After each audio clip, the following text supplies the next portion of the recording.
This special Live in the Weeds with Jimmy Young is supported by CNA Stores, an American veteran-owned dispensary in Massachusetts, and by the Boston Gardener, Boston, Massachusetts' only indoor and outdoor garden supply and grow shop, and by Yellow Labs, offering better ways to THC titration, and by CBDisco.com, custom bag distributors for the cannabis industry, and by the Canna Flower Show, scheduled to come to Worcester in April.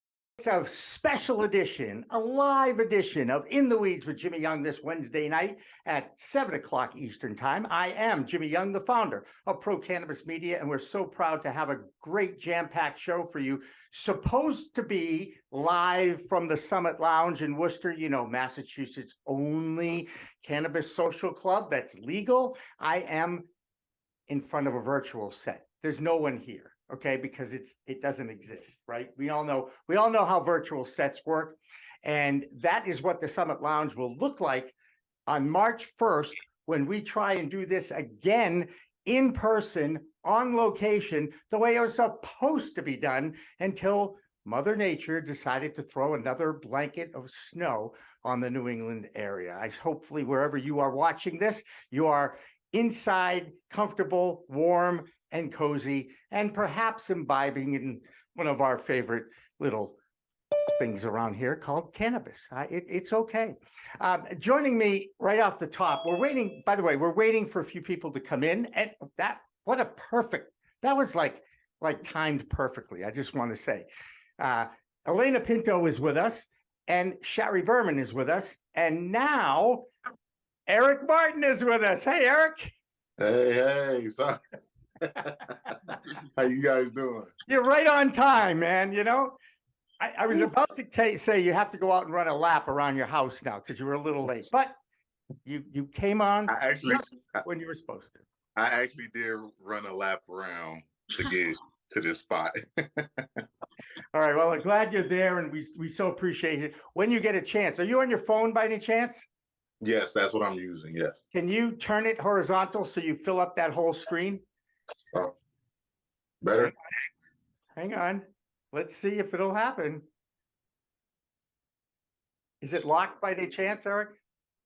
Probably. Ooh, I thought I saw it. All right. Hey, you know what? There we go. Thank you very much. Now everybody fills in and everything. Eric Martin, meet Alaina Pinto, meet Shari Berman. Let me explain a little bit how this is going to work. We have a lot of guests to get to over the next 2 hours. I'm going to be throwing out some fun trivia questions. I have a little, I don't know, pop quiz we could call it, that I'm going to share a horse's name, a microbrew, and a cannabis cultivar, and you're going to guess which one is which. Okay. And since, you know, we're just starting here, I think what I'd like to do is introduce the two of you. Alaina, of course, is the anchor of We Talk News, used to be at Channel 7. Hey, Alaina, let me ask you a question. What's more fun, working at Channel 7 or working with Pro Cannabis Media? How's that for a loaded question? Well, it's a very loaded question, and I'm just thankful to be here. So it's been a very fun time with PCM for sure. There you go. And she is there every week. And I'll tell you, I think our news from last week is well over 3,000 views now, maybe even more. But we're very proud of the effort that everybody chips into on our regularly scheduled We Talk News, which happens Thursday to Friday. We run it for the first time Friday afternoon. We run it again at the end of Green Rush Live, which is our regularly scheduled Business of Cannabis show at 4 p.m. Eastern every Friday. And tomorrow we have another jam-packed show for you, but let's not promote that. Let's get to the people that are on the show tonight. For those of you who don't know who Eric Martin is, I'm going to give you a little background on him, okay? He's a former football player, professional football player. He's played not in one, but 2 different leagues, Canadian League and the National Football League. And most importantly, if you happen to be a New England Patriots fan, just in case, of course, you're either a fan or you hate them, right? Eric actually played or was in that Super Bowl 49, the one that Malcolm Butler saved the day, right, Eric? Yes, sir. Hey, can I just quickly ask you Dan's going to hate this, but I'm going to ask you a sports question. That last minute of that game against Seattle in Glendale, Arizona, had a complete roller coaster emotion over that last minute. Am I right? The catch by Jermaine Kearse, the interception by Malcolm Butler instead of handing it off to Marshawn Lynch. I mean, what was it like to be like part of that?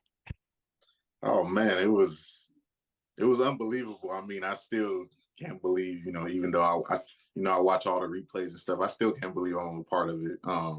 But I can tell you the best part was just seeing, the energy shift when he caught that pass. Cause, I was on the sideline watching and I seen, there was a bunch of Seahawks fans. They were screaming at us on the sideline, saying, you guys are going to lose. Marshawn's getting the ball. They're basically saying what everybody's thinking, and, I remember having my phone out and I'm, videotaping. I turned towards them. They're all celebrating.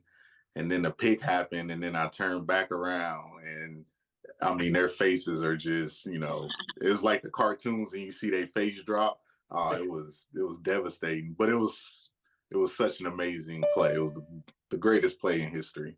And the worst call in history by the opposition, let's be honest, okay? Very good. Shari Berman is with us as well, and let me explain a little bit how this is going to work. Shari, first of all, has a Master of Science in her Medical Cannabis Science and Therapeutics from the University of Maryland School of Pharmacy. She knows a lot about the cannabis plant, or as much as anyone else I know knows. How's that? Is that better, Shari? Because we know Beth Waterfall from Elevate Northeast always says there are no experts in cannabis. Shari's the most complete knowledge person I know about this plant, and she is going to be in our chat room on YouTube, taking your questions, answering them, and be nice to Shari, please. She's a friend, okay? Shari, the first question to you is, how complicated is this cannabis plant with all those different cannabinoids and all those terpenes? I mean, it used to be, hey, is that good shit or not, right? I mean, now it's everything. Tell us how it's changed over the last few years, what we've learned about this plant. Yeah, I mean, it is really complicated. And I think, as Americans, everybody wants to know, well, just tell me what I take for this or that. But it's complicated because it's a plant with hundreds of compounds. And so it works really differently when you think about it, using it therapeutically than a pharmaceutical, which is one compound. And the cannabis plant has hundreds of compounds. So it is. And I think it's really confusing for people because the market is confusing. It's complex. There's so many products. There's so many delivery methods. There's so many sort of amounts, potencies. And so it's for the general person that may have, smoked pot in the 70s or 80s, it's completely different. They say that it's not your daddy's weed, and that would be your era, just for the record. It's not. It's far more potent. It's amazing to go into dispensaries and talk to the people behind the counter. They call them bud tenders. Now, personally, I don't know what you have to do to become a bud tender. It's basically an entry-level job at the dispensary level. I don't know. None of us know when you go into a dispensary behind that counter, just what is your knowledge? Do you have a master's of science in cannabis somewhere? In a lot of ways, it's still a major guinea pig study of human behavior and what the impact of cannabis will have on humans, because it affects everybody differently. Shari, you and I were talking about an hour ago about the fact that, I use CBN to help me go to sleep. And, we talked about the dosing, and then we talked about how much potential, what is the entry level dose for those who have never tried cannabis? And I don't know if Eric and Alaina are sitting there going, oh, they're laughing because they know, we've all done a little too much at some point. But Shari, what is the introductory dose for someone who's never tried it before? So I'm sure you've heard many of the dispensaries have this up on the wall. It says start low, go slow, go slow. But what does that really mean? because low to one person might not be low to another person. And so generally speaking, I'll say to people who are cannabis naive, they've never used THC in particular, start with no more than 1.5 milligrams of THC. Which is tough to do, by the way. Yeah, it is. I mean, if you were to use a tincture, it's easier because you can dose it a little more accurately. As we talked earlier, there's a lot of edibles on the market, and there's sort of a set dosage that's way higher than that, or potency that's higher than that. And so, it's sort of like cut it in half or cut it in 4 pieces. And the reason why is really, to not have a horrible experience, because anybody that has used too much knows that, it can be kind of really uncomfortable and not a good experience. And then a lot of times people will try it and they'll say, oh, that's absolutely not for me. And it's really because, they took too much. The other thing I will add, though, which I tell newbies who are cannabis naive, is also to mix it with CBD to start with, because CBD with a D. That's what I would need to hear that. Okay, D, not G, because there is a CBG too. Yes. Yeah, CBD, which we know is everywhere. Yeah. The market's flooded with it, but CBD works really well with THC. But one of the things it does is I kind of, in non-scientific terms, I will tell people it's like turning the volume down on the THC. It lessens the psychoactivity a little bit. And so it's a good combination, especially for someone who's afraid of getting high. A lot of people, especially older people, will say right away, I don't want to get high. I'm so afraid of getting high. And they think that they have to get high to use cannabis, but it's not true. No, it's all about dosing and potentially combining it. And I hearken back to the days that all of us learned how to use alcohol responsibly, or I hope you have. And I don't know about you guys, but I used to get laughed at. The drinking age was 18 back in the 70s, okay? And I used to get laughed at after I'd get sick on 3 beers. Later in life, I find out I'm allergic to hops. But I didn't know that at age 15, okay? Yes, I was underage drinking. I know you're shocked to hear that at age 15, just like everybody else was in the high school. Alaina, can you walk us through what your experience is with the cannabis plant and how you perhaps enjoy it? Oh my gosh, I would love to. I use cannabis for multiple different reasons. I think the most fun reason is to become maybe not more creative, but creative differently. And just to think outside of the box. Sometimes in a creative process, you hit a roadblock or you just can't think anymore. And sometimes it helps just to smoke a little bit of weed. And then all of a sudden you're up and you're dancing or you're singing or you're doing something. And then you're like, that's the idea. This is what I'm going to do. It just changes your brain just a tiny bit. You can like unlock certain different things that you may not have before. I find though, that I am easily distracted. And so for me, what I do when I participate in the more creative, I would say, cannabis, is I always have a pad of paper and a pen or a pencil. Sometimes pencil is better so you can erase things, but it's good to carry that around because, you think of something, you're like, I have to write it down, because 5 hours later, I'm not going to remember that at all because your brain is just, it's going and going and going. And of course, sleeping, taking cannabis before you go to sleep is sometimes a very nice experience, especially a couple of hours before, because I really feel, the muscles in my body, and it's nice to have a really good stretch right before bed, and then it leads into this meditation. And then all of a sudden at the end, it's like you're ready and your sleep is just perfect. So and a lot of people use it that way. I think we may have just lost Eric a little bit, but I do want to actually go to a break in a minute here. And I want to explain to people, as a television producer for many, many years, I always look for talent. I look for talent. Okay. And I know that Alaina has it. I've always felt she was a network quality talent. She's probably blushing now. Okay. That's okay. One day you'll get paid just to be a talent. Okay. That being said, you are an influencer.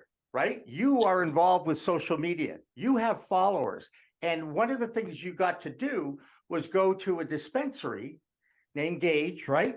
And, and do a little educational 1-minute tour of that dispensary. I was very impressed with this particular video because I can't believe you not only you arranged it, but you shot it, you edited it yourself, you with the talent in it, you asked a great question, and all in 1 minute. It's like the perfect multimedia journalist example. That is so sweet. Am I embarrassing you? You know, before I worked in Boston at a news station here, I worked in Vermont where we were doing essentially that. We had our own camera, we did our own story, we edited it, we, spoke to the audience about it. And so I had all those skills. So I decided to do that for my own social media channels, and people started following. I do a lot of day trips and adventures, things to do. And one day I went up to the Neshoba Valley area and I went all over.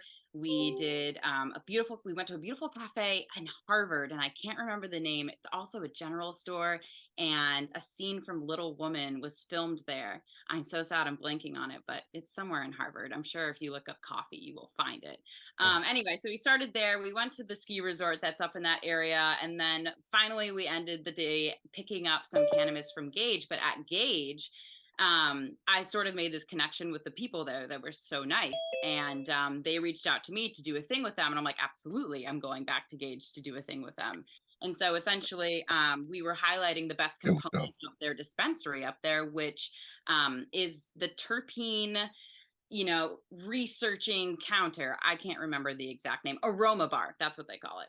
I'm sure they're happy I said that. But up there, you smell through all of these different kinds of terpene strains. I'm not sure if that's the right word, but terpenes, period. Perfect. And so there are a bunch of different, flavors, pinene, limonene, myrcene, beta carotene, whatever. No, like you whipped them off in this story. I think we've done a great job setting it up. So, and Eric is back with us, which is great. And he made a quick trip down to Foxborough. I see. I think that's look at that. No, my apologies. I had my son. My son is 11 months old, and it's kind of once he wakes up, I'm like, oh Lord, I don't want to ruin the meeting. So once he gets hungry, so I had to adjust my background and find a new location. Actually, I'd like to see the little guy eating. When I go back in, I'll definitely bring him in towards the end. And I'll let you guys fair enough. I was going to ask you how it's going. Nothing more difficult than being a parent. Toughest job any of us ever have. We are going to take a break. On the way to the break, enjoy this tour of Gage, courtesy of Alaina Pinto. We'll come back with a whole group, and Shari's going into the chat room. We'll see you in just a moment on Live from the Summit Lounge. It's In the Weeds. Don't go away. Time to learn something brand new at Gage Cannabis Co. in Ayer, Massachusetts. What is a terpene? So a terpene is an organic aromatic compound that is present in cannabis. That's Dan, the main man at Gage, and he says there are many terpenes, but knowing which one's which could help in achieving a specific feeling. My cannabis vocab was sativa, indica, and hybrid. Terpenes give you more variety and more control over the high that you do experience. So it's time to expand. I want to start smelling. I want to start doing. I want to start learning. At Gage, they're helping us find that perfect high at the new educational aroma bar. Dan told me about the 7 most prevalent terpenes in the strains that they have on the menu: myrcene, caryophyllene, linalool, pinene, limonene, humulene, and terpinolene, each causing a different feeling. Here's how you learn. You smell the terpene, smell the coffee cleanser, then smell the cannabis. React. No, I like that one better. What was that one? And take notes. You run through all 7 and determine which terpene you vibe with the most. Then you thank your bud tender, get what you need at Gage, go home, and enjoy.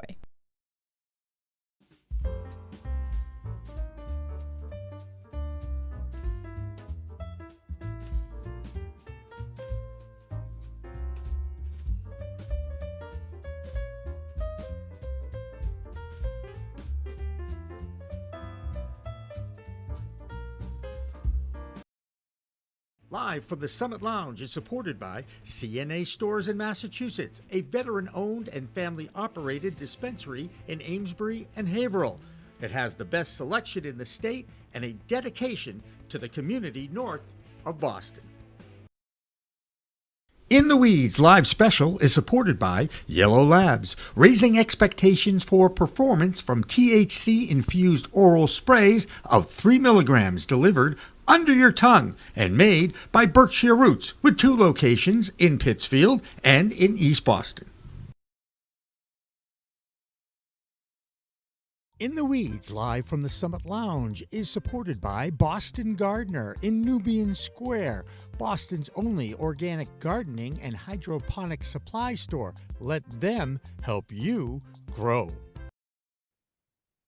All right, and welcome back to a special edition of In the Weeds with Jimmy Young, live, not on location at the Summit Lounge, but it is virtually right behind me, and we will be there on March 1st for our first in-person live event out at the Summit Lounge. And if you haven't been to the Summit Lounge, it is Massachusetts' only legal cannabis social club. We can get into why there's only one, but in the meantime, we've got 2 new guests we want to bring in here. Eric Martin is still with us. Alaina Pinto is still with us. And now we have Kim Napoli and we have John Napoli from Boston. Guys, thank you so much for joining us. Thanks for having us. Thanks, Jimmy. All right, so John, you've been around this space for like, I don't know, a few years ago, right? I know Quite that you a few have a now, beautiful... Jim. Quite a few. Yeah, that's right. Well, maybe not as many as me, but you've been in this space longer than me for sure. Your store is Boston Gardener. It's in Nubian Square on Washington Ave in Boston, and we so appreciate your support. I got to visit the Van Garden facility out in Leicester, which is a state-of-the-art growth facility. But you guys, even before you came on, you gave me new news, okay?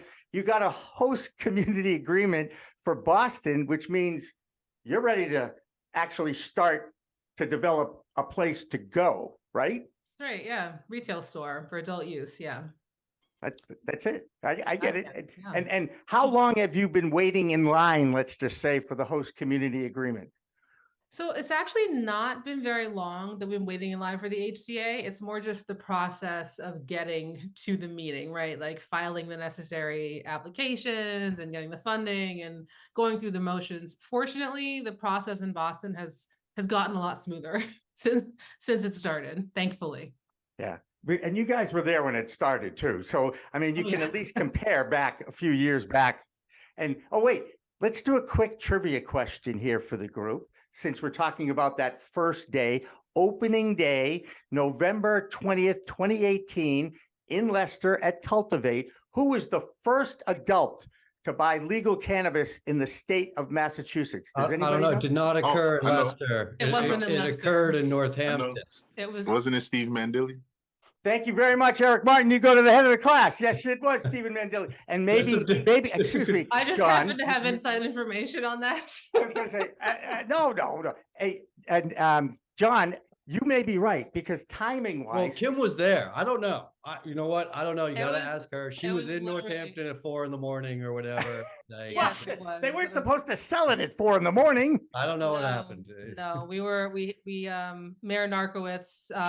So I was the director of diversity programs and a marketing specialist for Netta, and we were opening for adult use on the same day as Cultivate. And we opened up. The sale was made at like 8 a.m. and 6 seconds to Mayor Ooh. David Narkowitz. So probably a tie. We'll call it a Wow. tie. Shot All the right, phone but right. no, now I can add another name to that, and thank you for enlightening me. That's why I love this business. Just Yep, when you two think of you them. know it, right? You don't. There's always somebody who knows a little bit more about something, right? Kim, I also want to congratulate you being named to the board of the Marijuana Policy Project, Thank you. probably one of the biggest advocacy groups in the United States. What role as a board of directors, what does that mean to anybody who's interested in getting into this business? Sure. So the board is the soul, I guess, of any company, really, right? Like they're the brain. They ensure that the mission is adhered to, that the funds come in, that people do what they're supposed to. Nothing happens without board approval. And at the end of the day, everything that does happen is because of the board. So, it's a very important piece of the organization. And for my part, I'm really grateful to be able to help in this way. When I was the director of outreach for the campaign to legalize cannabis back in 2016, that was run by MPP. MVP's had a hand in, obviously they did Colorado, which was the first, and numerous states since then. So really being a thought leader in policy and over the years. And then now my opportunity to kind of steer the future, like what happens next? We're not in 2012 anymore. Right. So where do we go? How do we do that? I get to say, I get to have a hand. So. And we, Hey, we've you're really, part- we've had a Hang on a long, second, John, both you guys, do you get the sense, you're part of history? Do you sense that every day? I wonder if we'll get to see, you know, the fruit that the garden that we're growing, you know, produces, right? Like that I understand that we're part of history, but do we get to reap the benefits of it? I hope so. What I hope for, we have 4 kids together from ages 13 down to 2 years old. And I hope that they and their generation, Eric's kid, that they get to enjoy all the work that we put in. So for me, history means what comes next and my kids and their kids. So yes, we're part of history. And, Hopefully and it's a by good- the way, you might want to share your number with Eric. He has an 11-month-old. He's going to need some experience. You know what I'm saying, right? And none of us. good luck, Eric. He's None getting of us close. have any preparation for being parents. Let's face it. It's just It's a like, cute here you age. go. Here's a live person. You have to take care of for the next Good luck. goal. I don't know. He's It's the about gift that he's keeps about on 2 giving. weeks away from taking his first step. Oh, That's Like good. he's like doing like he's really good at balancing himself, but he hasn't like yeah. Yeah. in there. You're gonna be chasing him around now. That's Enjoy right. the last 2 weeks of no movement. Once they start going, you're like, I miss when they couldn't move. When they couldn't move. Yeah, it was easier. Much easier. And I got to tell you though, Eric, every time that in the past year, I've seen you a few times, and every time you start talking about your child, your grin takes up the entire screen. Oh Okay. yeah, it's my boy, man. That's all I wanted was really, my boy. So Aw. It's the- Congratulations. Great. but Hey, but she wants more. So well, you know, Gonna have to give him to her. Oh, well, now. Wait till she has them. that's right. Hey, John, let's talk a little bit about your grow facility and the future for you guys, because it seems like the more times I talk with you, there's something new, right? I mean, you've got the Hempist, right, in Newbury Street, right? Yeah, so the Hempist was founded back, in 1995 on Newbury Street there, and we're still there. And we also had one out in Northampton that we founded in 2001, and we converted that into a dispensary. So the Hempist dispensary out in Northampton is 2 years old now. And so that's one of my licenses. And Quincy Cannabis Company is hopefully about to be online. Knock on wood, we'll get our final license in February and be open in March. And that'll be Quincy's first adult use store right there. So that's another one we're going to add into the mix along with this HCA we just got. So I'm capped. That's the 3. So we're all done there. And then we have the facility that you've been to, the grow facility, Van Garden, which is a cultivation and manufacturing facility. And things are always expanding over there. We're coming out with new things on the menu all the time, and we're bringing in new brands all the time, and we are getting into more stores all the time. We really just got our commence operations last month. Our little kid, Eric, our 2-year-old is now in the room here. So this It's is what okay. you're Say looking hello. for, Eric. Hey. This is what's coming your way. And the that's a girl- good name. That's a That's good right. name. She'll be interrupting your meetings. Sorry, he'll be interrupting your meetings too soon. So things are really progressing. And then the Boston Gardener is the grow shop. And that's where we sell all the gear, and we sell to a lot of the commercial facilities through the garden shop, as well as to the everyday grower. We have an incredible selection of seeds right now. If you buy the seeds right now, we're giving you just the same value and equipment in return. So we're really trying to blow out gear to the individual home grower, and we're trying to educate people like we've always done. We're teaching the mushroom grow classes. So we're taking it to the next step. Everyone knows how to grow cannabis now. So we're teaching people how to grow mushrooms, which is even trickier than cannabis. So, go to the Boston Gardener website and sign up. We'd love to have you come down. So we're trying to always evolve. Like you said, it's part of history. It's about changing history, changing culture, moving on to something new. And I'm big on this phrase. I'm looking forward to normalization, not necessarily legalization. It's fighting We're that getting there. stigma. Yeah, We're getting there. you're Yeah. getting there. Slowly. There's a lot Cannabis to go standard over time, right? several. It takes one step forward, two steps back, one step forward. I mean, that's what I call cannabis standard time. I'm Yeah, gonna there's two different tracks there, one's going forward, one's going back, but hopefully they go up at the same time. I don't know how it works, but Well, I really, first of all, it's great to meet Kim and congratulations. I think that's Thank great. you. But I'm gonna test you on all three of you.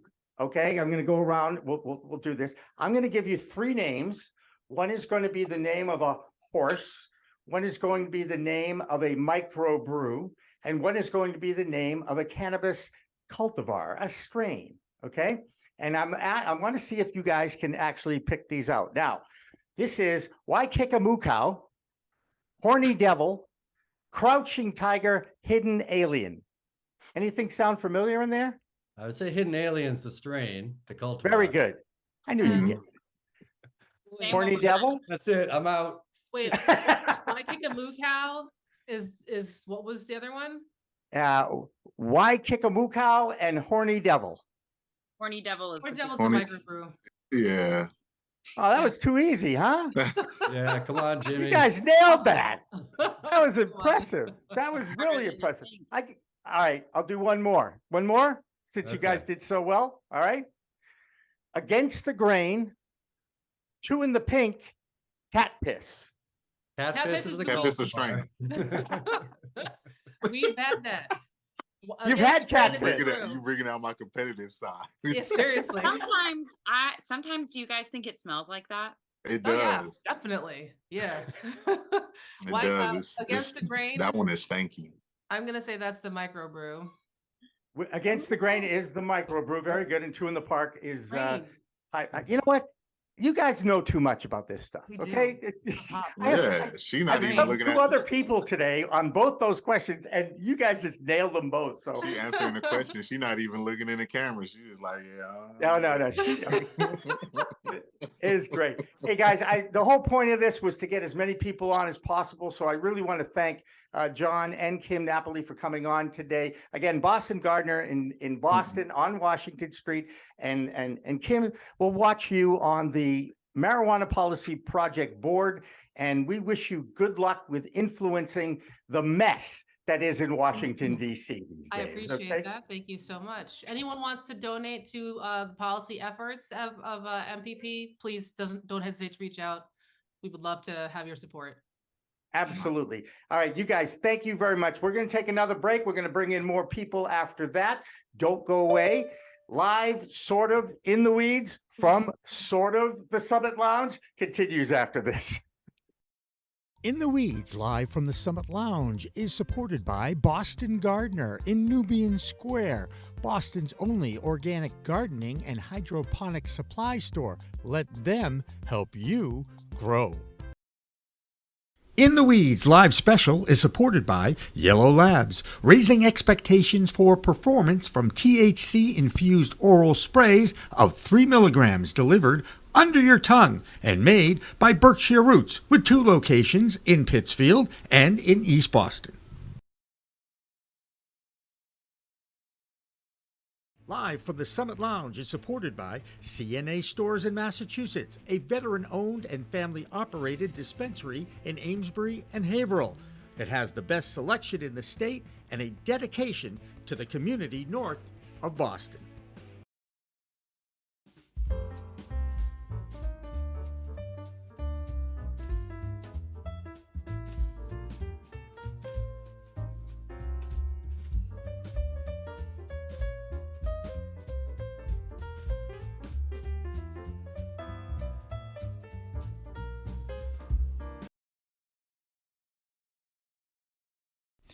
This special Live in the Weeds with Jimmy Young is supported by CNA Stores, an American veteran-owned dispensary in Massachusetts, and by the Boston Gardener, Boston, Massachusetts' only indoor and outdoor garden supply and grow shop, and by Yellow Labs, offering better ways to THC titration, and by CBDisco.com, custom bag distributors for the cannabis industry, and by the Canna Flower Show, scheduled to come to Worcester in April. Live from the Summit Lounge is supported by CNA Stores in Massachusetts, a veteran-owned and family-operated dispensary in Amesbury and Haverhill that has the best selection in the state and a dedication to the community north of Boston.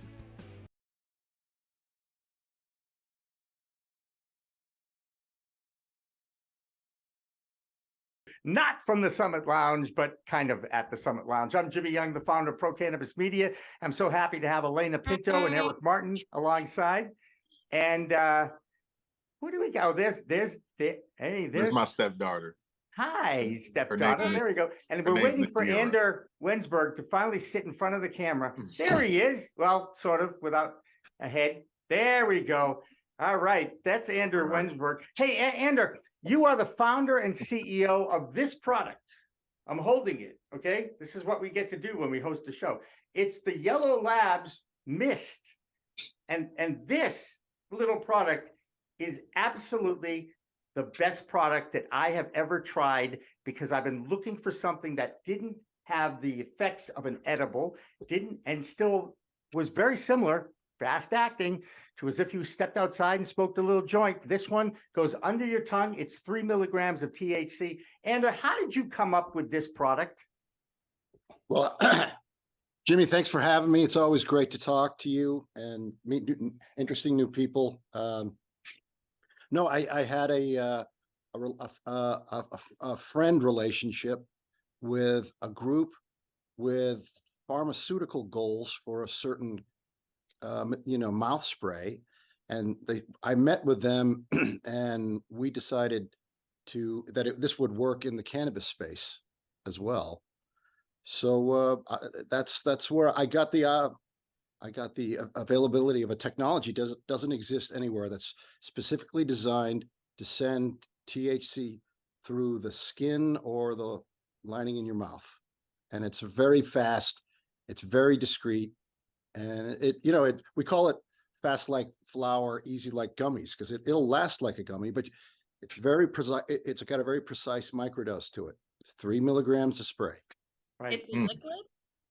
What'd you say, Alaina? Yeah, it's a mist. Yeah, okay. It's a mist. Here's a demonstration. I'm going to take one for the team. I don't know how we're going to write this off, but you see that, Alaina? Yeah. Wow. See, each one of those sprays is a total output of 5 milligrams, and 3 of those milligrams is THC every time. I go through a can in a night. Well, it packs a punch. It's very potent. So you got to match it to your all tolerance. night. No, Eric? I gotta tell you, a good tolerance. By the way, this little thing, which you're supposed to shake, says here, I can read it, 125 sprays in it. I believe, in fact, pretty sure I paid retail for this, about $69 at Berkshire Roots, because Berkshire Roots in East Boston and in Pittsfield, the only place you could just go and get it in Massachusetts. However, I'm starting to see it show up in other dispensaries. Ander, how are sales going, and what are the reviews of this product? Well, it's always great to see reorders happen quickly. Depletion happening quickly. We have Berkshire Roots has got a marvelous wholesale network as well, and we're in both stores on each corner of Massachusetts with Berkshire Roots, and very proud to be there. But there's about 15 other stores we're in now, and that's going to be we've got a lot of growth opportunity there, right? But I always get a tremendous response we make strong claims about being fast onset and long duration, right? But the product speaks for itself, and it really lives up to what we talk about, and it's fun to do. The other thing that's kind of fun about this is that we're touching every space of the demographic in this industry. I got great stories from young parents and grandparents, 21, 41, 91, and it's very approachable product. It's very easy to use. It doesn't have quite the ceremony of smoking or vaping, right? Which I appreciate, because I enjoy that as well. But there was that socialization about this plant. And Eric, I believe you and I have actually enjoyed some socializing with that plant at some point a few years back, right? Oh yeah. But is it so important now? To me, after all these years, I went in 2013 after I got my medical card and said, I'm not quite sure I want to smoke it anymore. And what else do you got? And I tried everything. For 9 years, I tried everything until I found this particular product. And by the way, did you see me consume on camera? That is the first time I think I may have actually done that. And I'll be honest with you, I feel it. Even though the 3 milligram dose is pretty potent, Andrew. Wow. Well, Yeah. look at the technology is designed to keep the active ingredient in your mouth long enough for it to go right into your sublingual artery, right? Most other sprays and tinctures and things, you basically just swallow them into your stomach, and the THC or the CBD goes through the GI tract, and a lot of things can happen there. It does. You're not sure when it's going to hit. You're not sure how big it's going to hit. Things like that. And this is just very precise. I mean, I talked to this great young family, young couple with 2 kids, little kids, and they're like, we can both take 20 minutes in the backyard. We're fine. We're back in order, right? And it's fun to hear those stories because we're fitting into people's lives in interesting ways. Yeah. Have you interacted with people who work out? Yeah, we have specific formulations for muscles and joints. Our recovery. I got a lot of muscles and joint issues. Yeah, I can tell that. I'm serious. You're busting it up there. No, it's anti-inflammatory benefits, herbal. We have herbal essentials that go into this as well with some of our mixes. But yes, Recover and we have an incredible cream for eliminating pain, which is coming out in the market soon.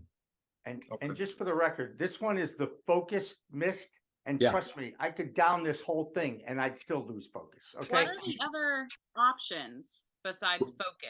Go ahead, Andrew.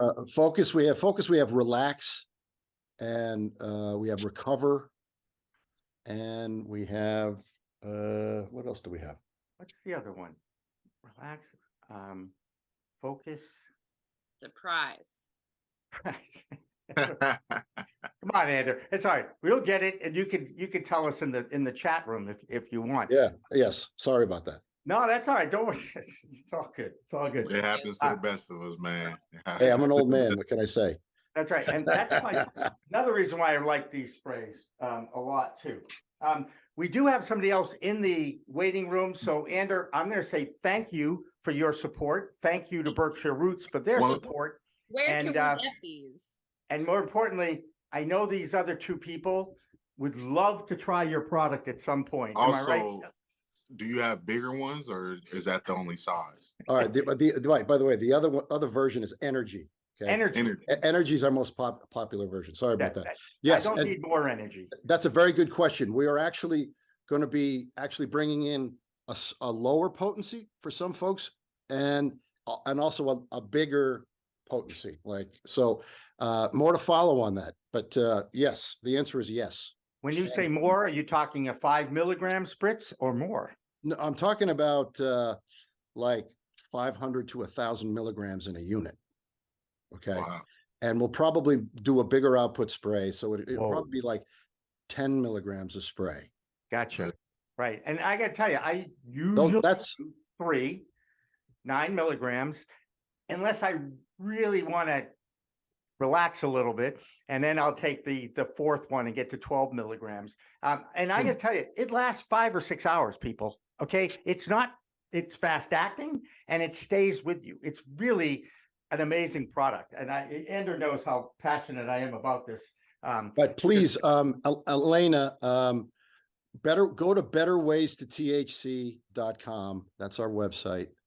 Go to where to buy, and there's a number of locations in Mass. We're you're in downtown Boston. You're 20 minutes away from East Boston. You could even go there by public transportation. That's where Berkshire Roots is. The blue line is my favorite line. There you go. There you go. All right, let's take a break. I think I've got Scott Winters from CNA Stores in the holding zone. So, Andrew, thank you again. I know we'll keep in touch. Good night, all. All right. Have a great one. Eric and Thank you, Alaina are Jimmy. going to stay here, and I'm not sure if I want to take a break or should I just bring in Scott here. Bring them in. Let's just bring him in, Dan, and then we can take it from there. Oh, that's what I thought I meant to say. I think I'll toss it to a break, and we'll have more live from the summit in the Weeds special after this. Don't go away. In the Weeds, live from the Summit Lounge, is supported by Boston Gardener in Nubian Square, Boston's only organic gardening and hydroponic supply store. Let them help you grow.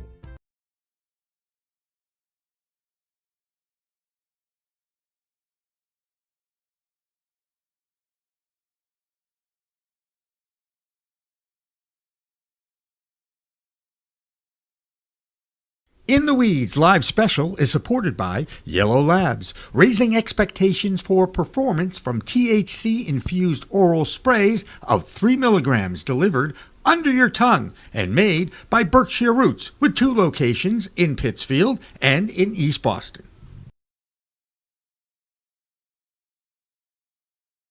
Lounge is supported by CNA Stores in Massachusetts, a veteran-owned and family-operated dispensary in Amesbury and Haverhill that has the best selection in the state and a dedication to the community north of Boston.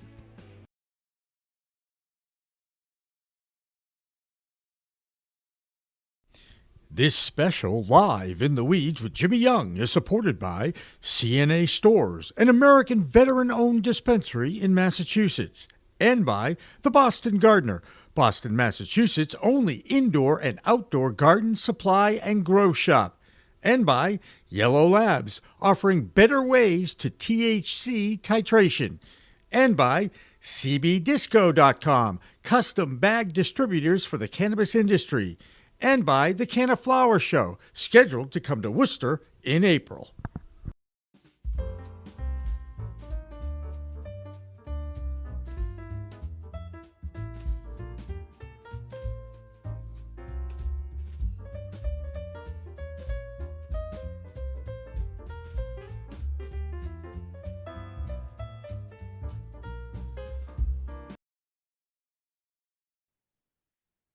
And welcome back again to a special edition of In the Weeds Live from sort of the Summit Lounge in Worcester. That's where we had hoped to be until Mother Nature decided to throw another storm our way. And I'll tell you what, I've already gotten an email from somebody who was on their way, and they turned around because the roads were so bad. And that's why I would have worried about Alaina, I would have worried about Eric, I would have worried about Dan, everybody driving in this. You're much better off staying at home, listening and hanging out. And more importantly, make plans for the March 1st show, because now we have plenty of time to promote it. Did I mention that I'm Jimmy Young, the founder of Pro Cannabis Media? Because sometimes I forget to do that. Eric Martin is with us. He's a former Patriots player, former professional player, also played for the Cleveland Browns. I think you had a cup of coffee with the Browns. Is that about right, Eric? Or 16 games? I was with I had a cup of coffee with the Saints. Yeah. I knew there was a cup of coffee in there somewhere. And Alaina Pinto, who is, of course, our anchor of We Talk News every week. And she used to be on Channel 7 in the morning. And Alaina, are you comfortable? Do you talk about why you're not with Channel 7 anymore? Yes. And we are calling it do's and don'ts of media world. And there are certain don'ts that you are not allowed to do. And I did a don't. And essentially, what I did was I had a cameo appearance in a movie. So you can't do that.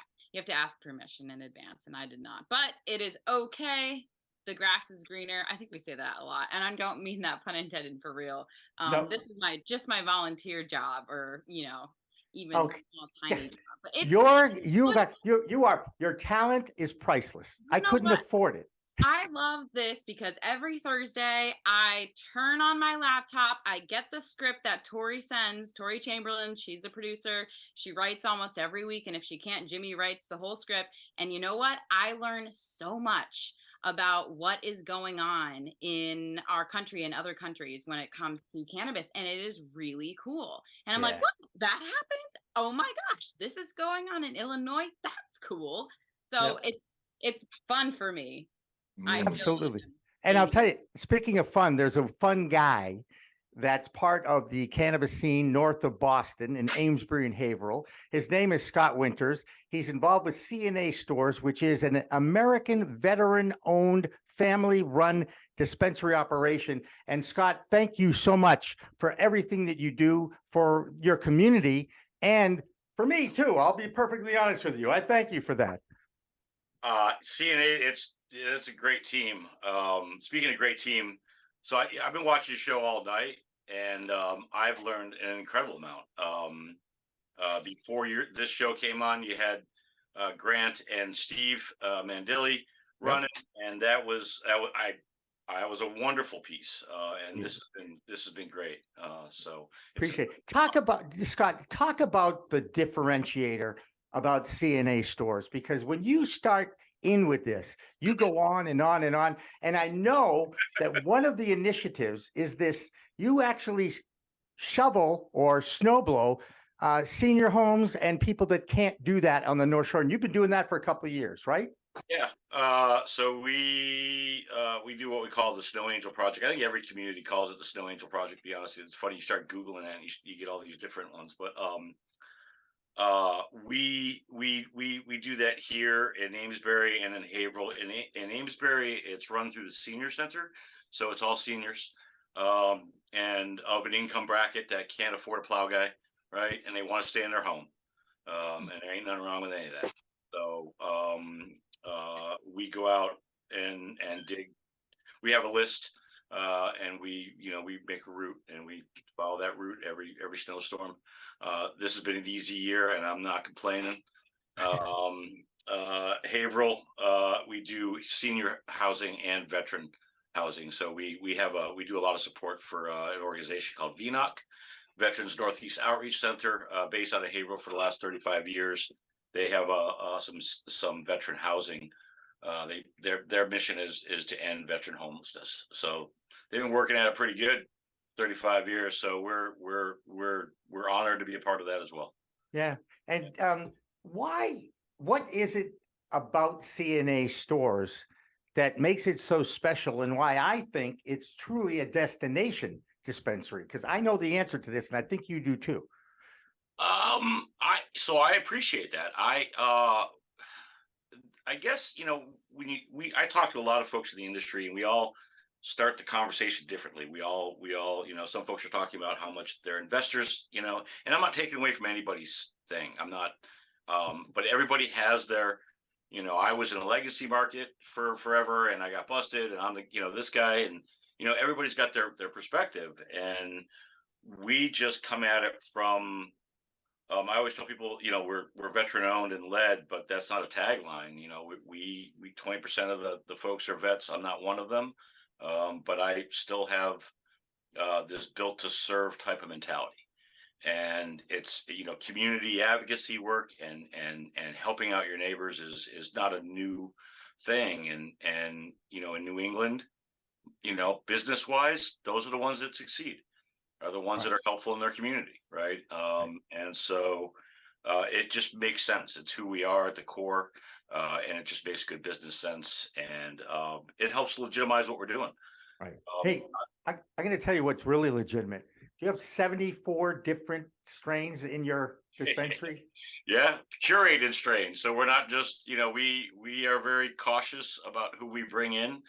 As far as wholesale providers, our cultivation site is coming online here soon as well. It's people come to, these are our neighbors, they come to us for our expertise, and the folks at the store are just welcoming and brilliant and just fun to be around, and so people depend on us for that, and so we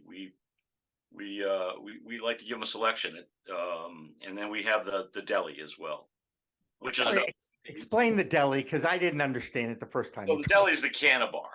Okay. So we're one of four.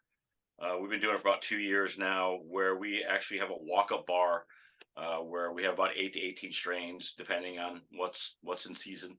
And displayed, you can smell it. We have coffee beans that you can cleanse your palate.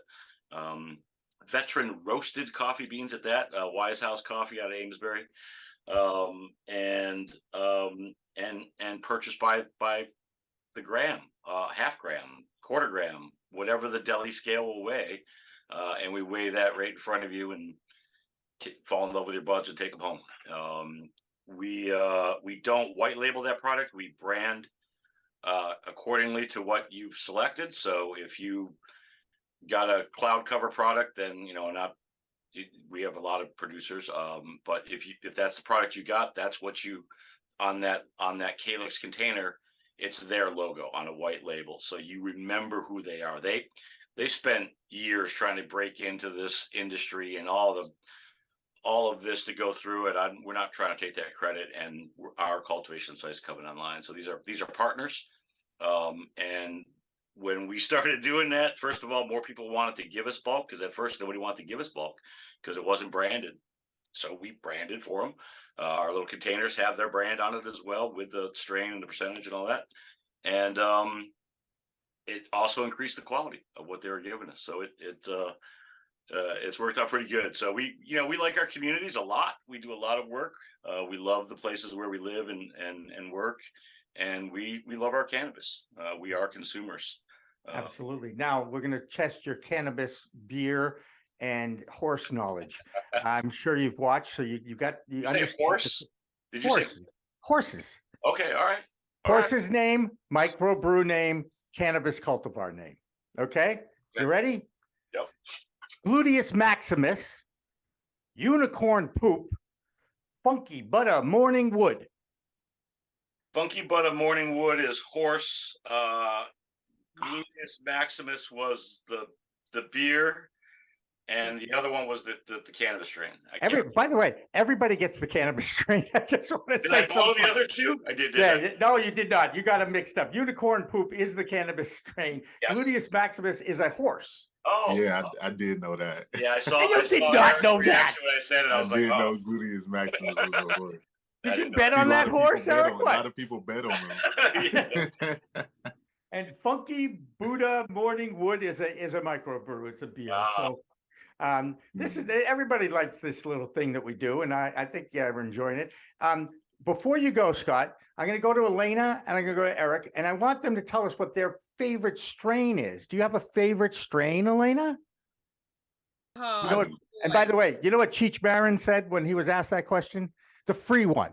Okay. And I could totally relate to that. So Alaina, do you have a favorite strain? I never met a strain I don't like. That's a great answer. That's a great answer, right? Good. And Eric, do you have a favorite? I do. My favorite strain is Blue Dream. And you know what?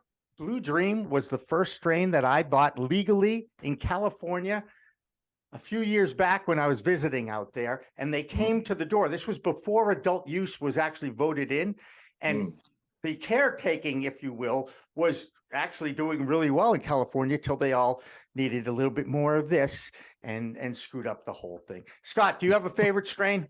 I think at the heart, I have a favorite strain, but mostly, I'm a connoisseur. So I talk to my bud tenders and I'm like, so what's good? And they tell me what's good and I try it and they're always right. But at the heart, and I don't get to consume a good one much, is Tangy. I like that citrus, it reminds me of summertime, and it's a playful bud and I like it.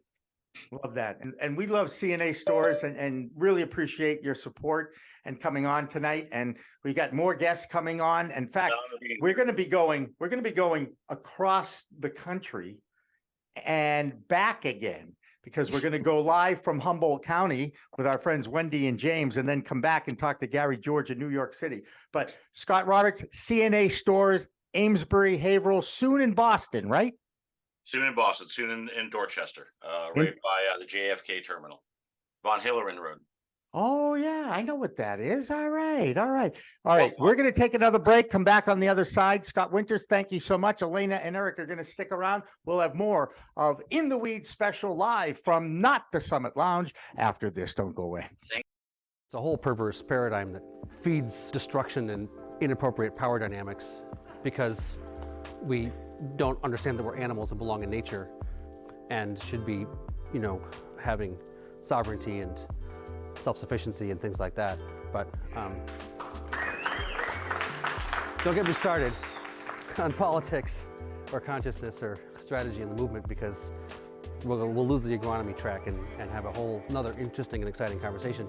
I think cucumbers are dumb, and I think they all should be pickles. Like, why eat a raw cucumber when you could eat a pickle? Having more data is always better. No one's gotten botulism from fermentation, and it's been around thousands of years, so we got a good track record on that. If you can become sustainable, you are protecting yourself in the long run. Oh, we just sprayed that field, so you can't go in there for an hour. I'm like, yeah, I thought it was organic. Well, yeah, it is, but when it's wet, you can't walk in there. I'm like, this is a stupid system. This is dumb. And that's when you realize, as an organic farmer, this organic farming thing is kind of bubkiss. And then it went to like sustainable. Oh, we're beyond organic. Oh, now we're sustainable. And you're like, these are all getting taken by corporations and stuff and just getting greenwashed. And you're like, no. Okay, we got to regenerative. And they're like, oh, now everybody's hopping on that now. And you're like, well, if you're not going to do it, don't say you are. Build systems around constant monitoring of your environment, of your energy usage, of where things are going. You should be able to track down to milliliters the water in your facility, where it is going at any given point in time. When a plant has a sheen on its leaf, that means it's fat and happy. Oh, someone pickled purslane and people are spraying Roundup on that? Like, that's freaking delicious. I can pick that as a weed on my farm, pickle it or ferment it, and then sell it to someone in a jar with a label, and they're gonna pay me a bunch of money for my weeds, like, that I didn't take care of, I didn't water, I didn't plant them. I just let them do their thing, and people were like, oh, this is fancy pickles. And I'm like, I like this. I like where this is going, because, hey, lazy farmer, I don't want to do all the work. I'm going to let the weeds work for me. I'll sell those. I'll just pickle you and make $8 for a pint jar. Like, that's easy. Is it a cannabis event, or is it like a vegetable event? Like, it doesn't actually have to be one or the other. It's really all farming. It's really all growing things. Cannabis is agriculture.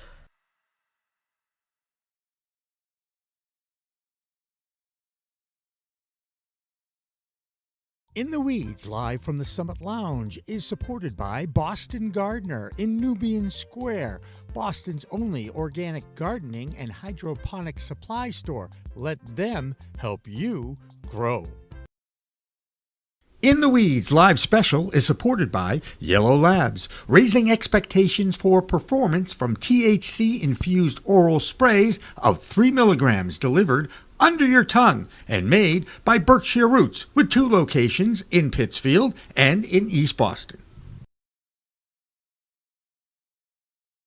Live from the Summit Lounge is supported by CNA Stores in Massachusetts, a veteran-owned and family-operated dispensary in Amesbury and Haverhill that has the best selection in the state and a dedication to the community north of Boston. This special Live in the Weeds with Jimmy Young is supported by CNA Stores, an American veteran-owned dispensary in Massachusetts, and by the Boston Gardener, Boston, Massachusetts' only indoor and outdoor garden supply and grow shop, and by Yellow Labs, offering better ways to THC titration, and by CBDisco.com, custom bag distributors for the cannabis industry, and by the Canna Flower Show, scheduled to come to Worcester in April.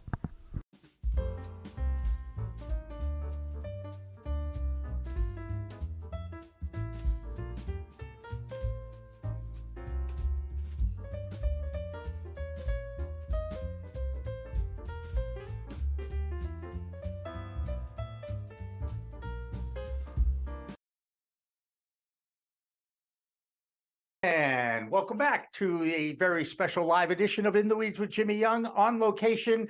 No, I am in front of a virtual background from the Summit Lounge. That's where we expected to be for this show tonight. Unfortunately, the snow came. People freak out about snow around here. I totally understand it.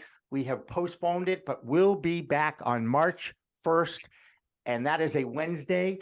And doors will open at 6:30, and we'll be posting the information over the next few weeks. And you can buy us. There's only going to be 50 tickets. That's all we're going to sell.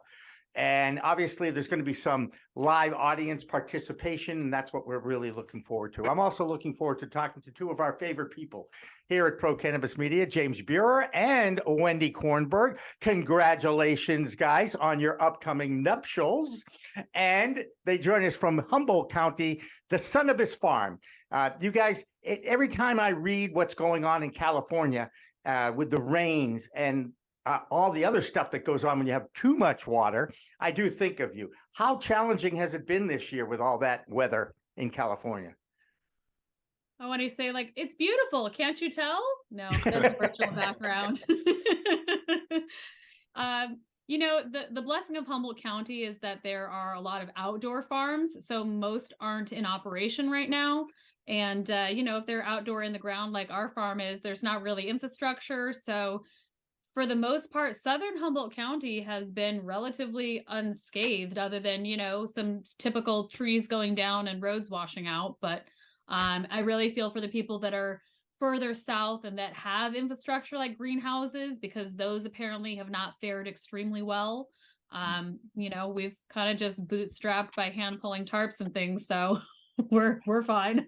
Well, that's good. I'm very happy. And James, I know you're involved. In fact, our mutual friend, Ben Morgan Dillon, is in Colombia right now. You guys knew that, didn't you?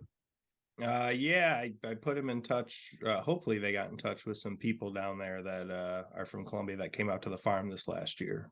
Yeah. And we just talked to a guy named John Schwartz down there like 2 weeks ago, and I forwarded Ben his information too, because I talked to him on Saturday. But James, you're going to get involved. You're involved with the Super Organic Natural Grow Conference out in, did I screw that up? Did I screw it up? Tell me about the conference in Sturbridge, Massachusetts. Go ahead. Yeah, well, it's our second year. We did our first year last year there in Sturbridge, so we're doing round 2 in Sturbridge again. It's 3 days of regenerative agriculture education. It's cannabis and whole food. perverse paradigm. That Cannabis is feeds agriculture, and we're trying to bring all the camps together to talk. And so we're bringing in researchers and scientists and farmers. You know, there's probably over 200 years of experience collectively there of people who have been doing this and are kind of on the cutting edge of some of the soil science stuff. So it's going to be 3 intensive days. If you come, be prepared to, you know, take a couple days of rest afterwards, because that's a lot of note taking for sure. And that's what I took away. Okay, because Wendy knows I still have my black thumb. Okay, and I can't grow anything. That being said, I remember watching the people in the audience, copious notes. I mean, they were there like at 8 a.m. to 6 p.m. and their notes, I mean, pads of paper. There was intense information being shared there, one right after another. And I've certainly seen the lineup. It looks like you've got another great lineup coming up. Yeah, I mean, we added Dr. James White from Rutgers University this year. His team has kind of been on the. I was going to say, for those people that don't know who he is, you're so funny how you keep linking in and out. He disappears when I start talking, apparently. That's a good skill to have as you know. Anyway, never go ahead. Disappearing. So for those who don't know who Dr. James White is, Jeff Lowenfeld's new book, Teaming with Bacteria. No, yes. Oh, it is. I always want to go it's about the rhizophagy cycle. And a lot of that book is based on Dr. James White's work. So you get to actually listen to the person who inspired Jeff Lowenfeld's new book, which I think is like, you know, I don't know. I geek out on that stuff. I think it's exciting. Yeah, and I think the coolest part about the conferences is the networking. So not only will you get to hear him speak, but he's super excited to meet the attendees and hear their questions. And some of the biggest feedback we got from last year was more audience participation, which we already had a lot of. So this year, some of the talks are 100% audience led. So you get to ask what you want to hear about. I think Dan Kitchers is going to take questions for like 10 minutes before he even starts talking. So it'd really be geared towards what you need it to be. But I think, you know, the networking is indispensable. There's going to be a lot of commercial cultivators there and home growers and, you know, people from all different walks of life.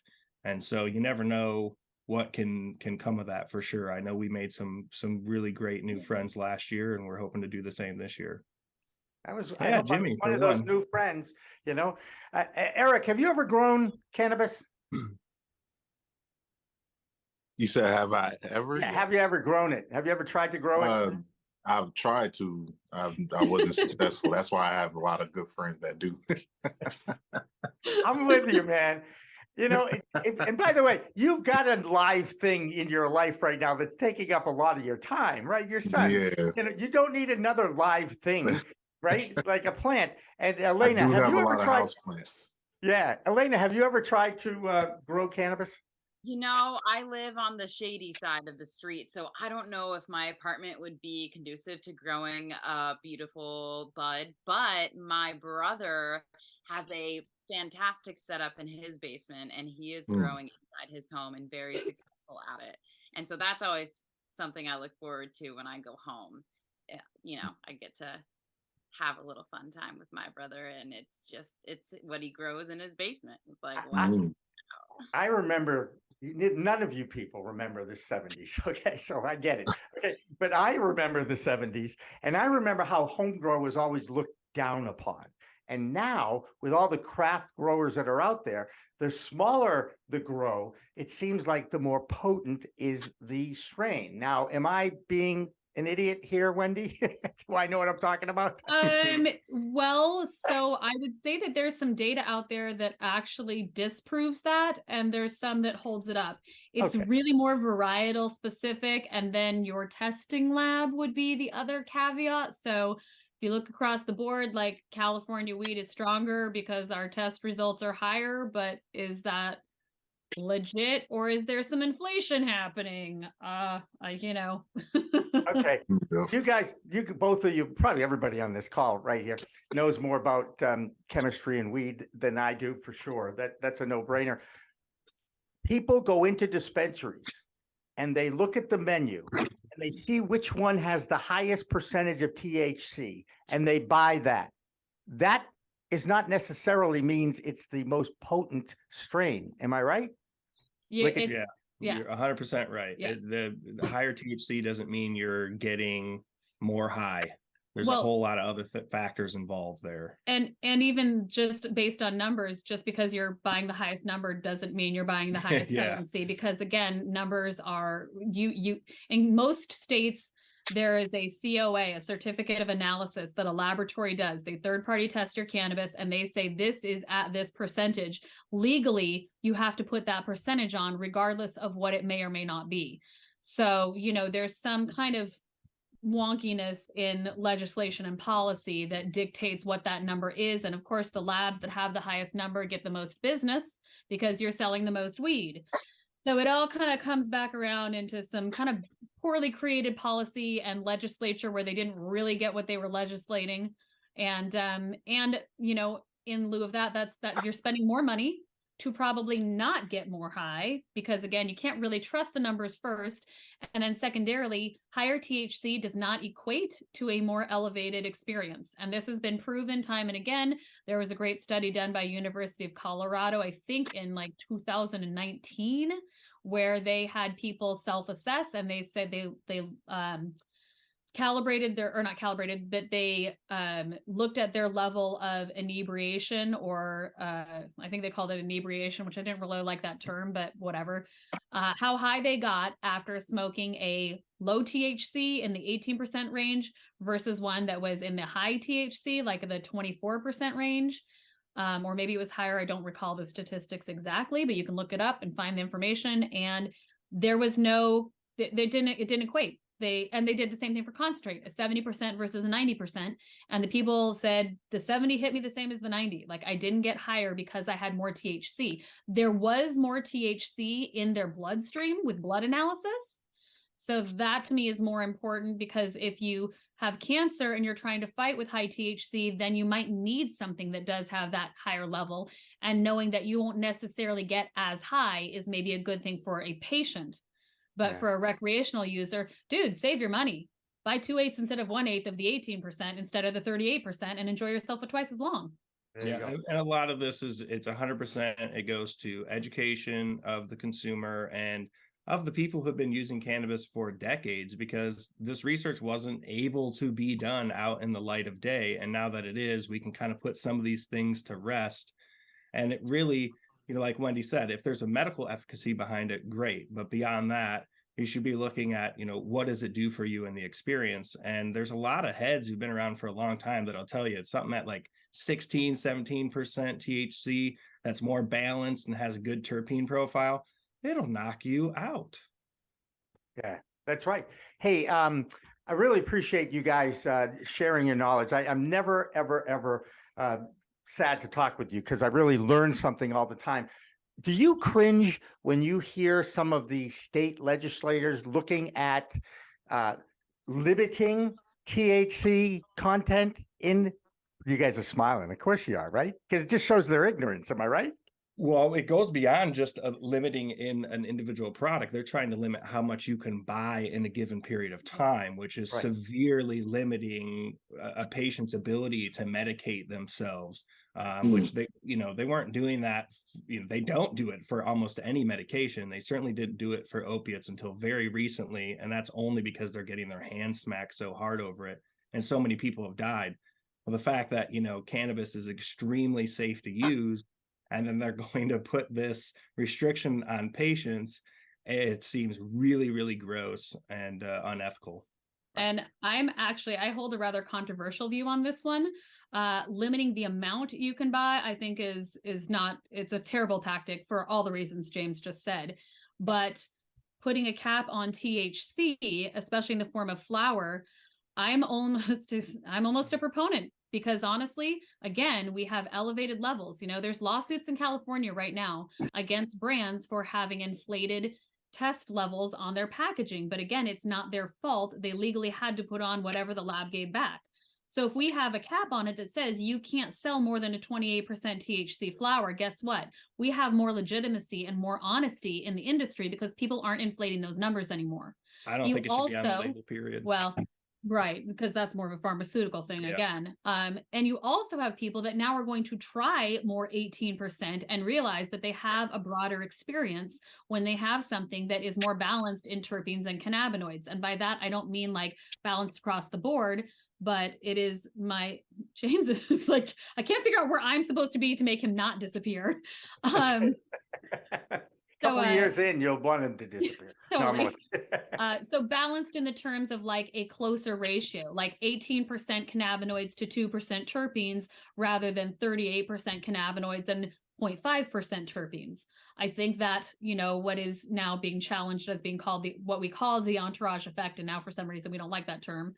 But that effect is distinct in that these cannabinoids and terpenes work together with a certain synergy. And when you have them in different balances, they work differently to create a different experience. We need to remember too, there's a lot of new consumers to the market that as soon as they smoke something that is crazy high in potency, you've scared them out of the marketplace. They don't want anything to do with it. Yeah. So if your idea is to grow this industry and this economy, you have to attract new customers. And in order to do that, there has to be medicine that's available to them that's accessible too. It can't be something that they smoke one time and they're like, I don't want to do that ever again. It needs to be something where they can enjoy it and then kind of taper up as they go. Yeah. It's a fascinating plant to be around. It really is. There's so many elements to it. The business side, the botanical side, the legal side, the injustice side. I mean, this is one of the reasons why I just love talking about it and then doing these kinds of shows, because you hear from different parts of the country what is going on and how we might be able to fix this at some point. In the beginning, and I think, most of the people on this screen are parents. Okay, Alaina, you're not a parent yet. Take your time. All right. I have a kid, so yeah, that's right. But you know that as a parent, you put boundaries on your kids. You want them to say, okay, this is what you can do, and this is what you can do, but don't go on the other side. And I really do think that the people that are making the laws are trying to do that with a product that they just don't understand. And I don't know what's going to happen in the next year, let alone the next 10 years. But usually the kids push up against those boundaries, right? I know I did. And they try to get away with it, let's just say. This will obviously have a big effect on the legacy market. If you put limits on THC content in testing or whatever, people are just gonna say, you know what? I don't care if it's tested. I don't care if it's clean. I don't care. I'm just gonna go back to my man over here or my woman over here. I don't want to play favorites and buy my legacy weed. Yeah, they already have. They already are, because most of what's available in the commercial market in a lot of these states isn't up to the quality that they're used to.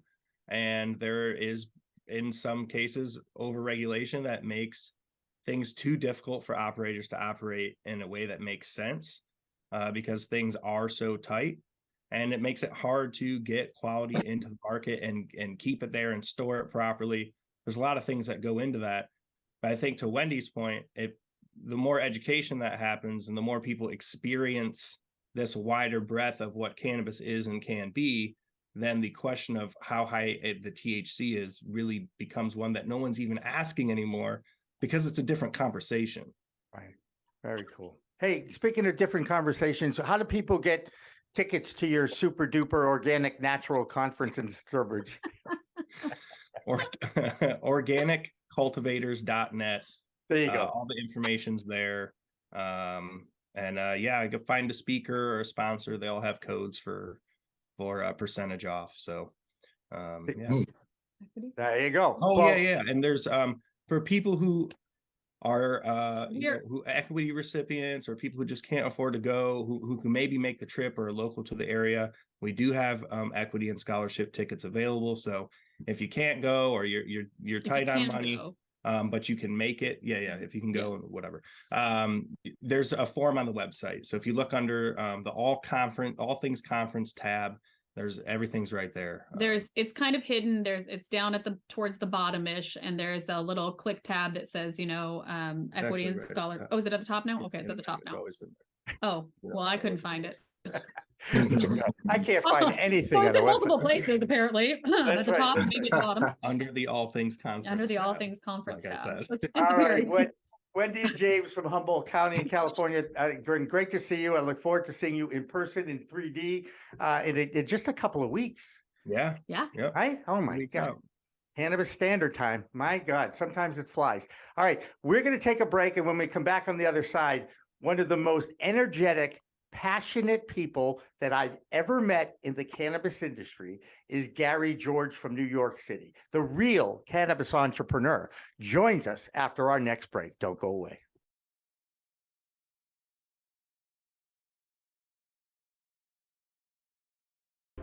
We don't understand that we're animals and belong in nature and should be, having sovereignty and self-sufficiency and things like that. But don't get me started on politics or consciousness or strategy in the movement, because we'll lose the agronomy track and have a whole another interesting and exciting conversation. I think cucumbers are dumb, and I think they all should be pickles. Why eat a raw cucumber when you could eat a pickle? Having more data is always better. No one's gotten botulism from fermentation, and it's been around thousands of years, so we got a good track record on that. If you can become sustainable, you are protecting yourself in the long run.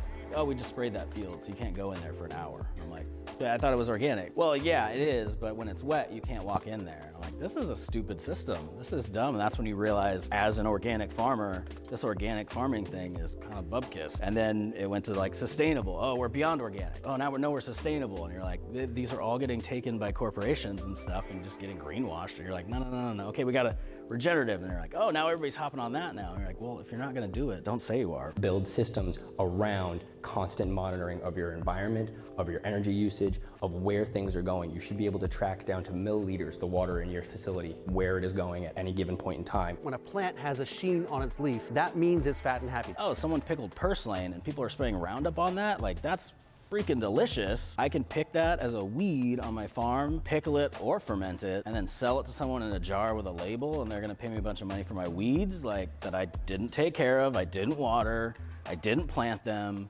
I just let them do their thing, and people were like, oh, this is fancy pickles. And I'm like, I like this. I like where this is going, because hey, lazy farmer, I don't want to do all the work. I'm gonna let the weeds work for me. I'll sell those. I'll just pickle you and make $8 for a pint jar. That's easy. Is it a cannabis event, or is it like a vegetable event? It doesn't actually have to be one or the other. It's really all farming. It's really all growing things. Cannabis is agriculture.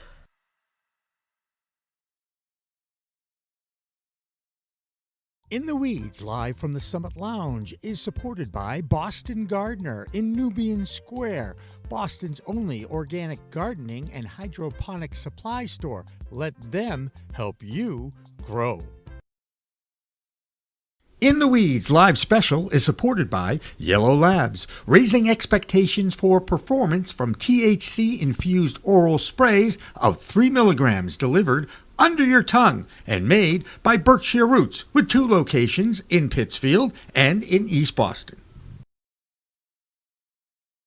Live from the Summit Lounge is supported by CNA Stores in Massachusetts, a veteran-owned and family-operated dispensary in Amesbury and Haverhill that has the best selection in the state and a dedication to the community north of Boston.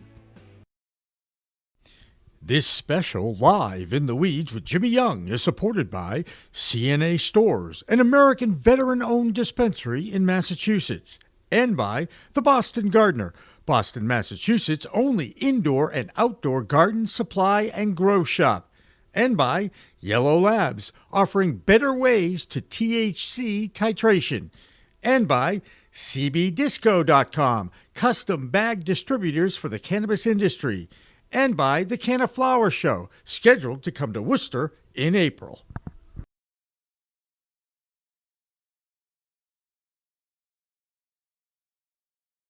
Everybody, welcome back to Live from the Summit virtually. I'm Jimmy Young from Pro Cannabis Media, the founder, and we were supposed to be right here at the Summit Lounge doing our show live with an in-person audience with all sorts of things to give away and stuff like that. Unfortunately, it snowed here and that freaks people out. So we didn't want to have to worry about that. And we decided to do it on Zoom, but we will be at the Summit Lounge on March 1st. And I hope I just didn't jinx it because as we know, March is the snowiest month of the year in Massachusetts. Alaina Pinto is with us. Eric Martin is with us. But most importantly now, Gary George from New York City, the real cannabis entrepreneur. You guys think I have a lot of energy, right? It pales in comparison to this guy. Gary, how you doing? Hey, I'm doing great, Jimmy. I'm glad to be here. Let's go. Let's go. Jersey in the building. Let's go. Massachusetts in the building. NYC in the building. Let's get Canna going. Real cannabis entrepreneur. We are in the building. Live. Let's go, Jimmy. Look at that. Alaina's already doing the dance already. I love that. I love that. Gary, you got New Jersey, new state, New York City, another new state, Connecticut, another new state. Now you've got the tri-state area of cannabis, right? That's right. What have been your impressions on the openings of these New York dispensaries? There was kind of an oops with one. Now there's another one opening.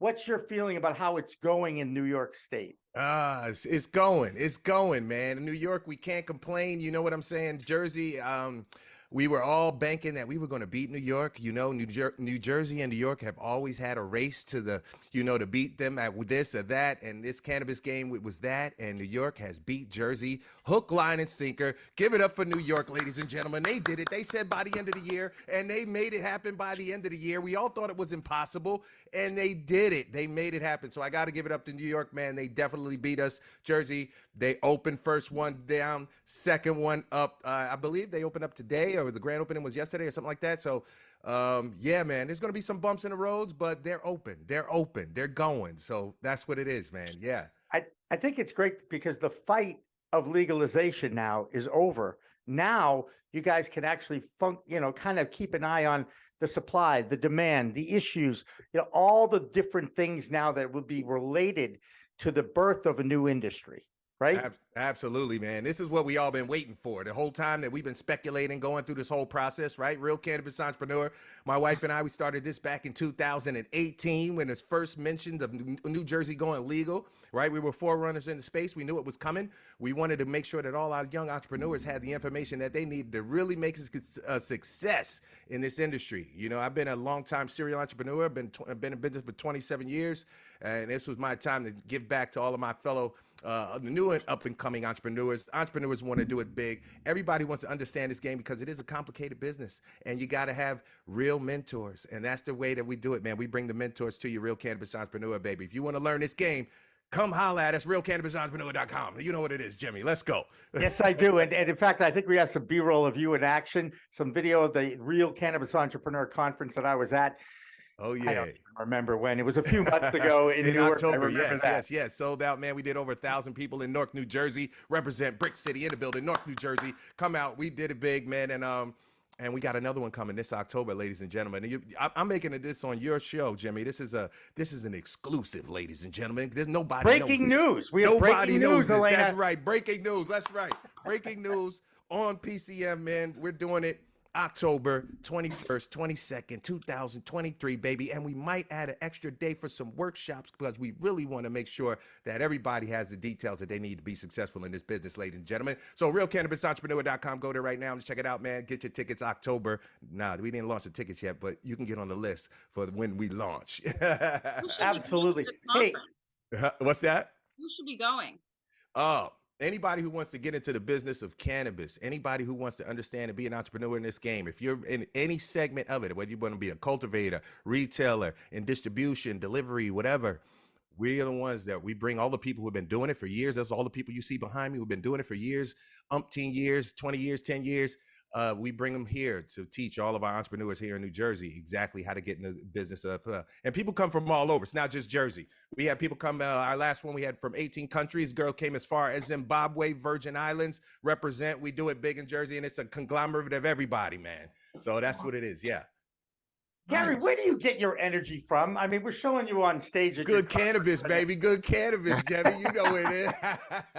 All sativas, huh? That's right, man. That's that good hashish, man. That good hashish. I heard y'all talking about different strains back in the day. You know, I'm an old schooler too, Jimmy. You know, I look young, but I've been around. So, you know, y'all were talking strains. I said, most of them don't even know about chocolate Thai, real chocolate Thai, right? I was telling my son about that. And they were like, what? Did it really smell like chocolate? I said, yeah, I had some recently. I said, it really came on a stick. That's real chocolate Thai stick, you know, but youngers don't know nothing about that, Jimmy. They don't know nothing about I do know about Thai stick, though. I'll admit that. And I also know about black Moroccan hash is still some of the best I've ever had. Now, granted, it's been 30 years. Yeah. 30 years. Yeah, at least 30 years. Oh, Maybe man, 40, we got to get you some maybe more of that. 40. We Yeah, got to get you well, some more you of know, that ASAP, Jimmy. We got to get you some more of that goodness, man. Yeah. Well, I got plenty of goodness. And I got my spray, too. I don't know if you got to see that, Dude, but I love my I tongue did. spray. Yeah.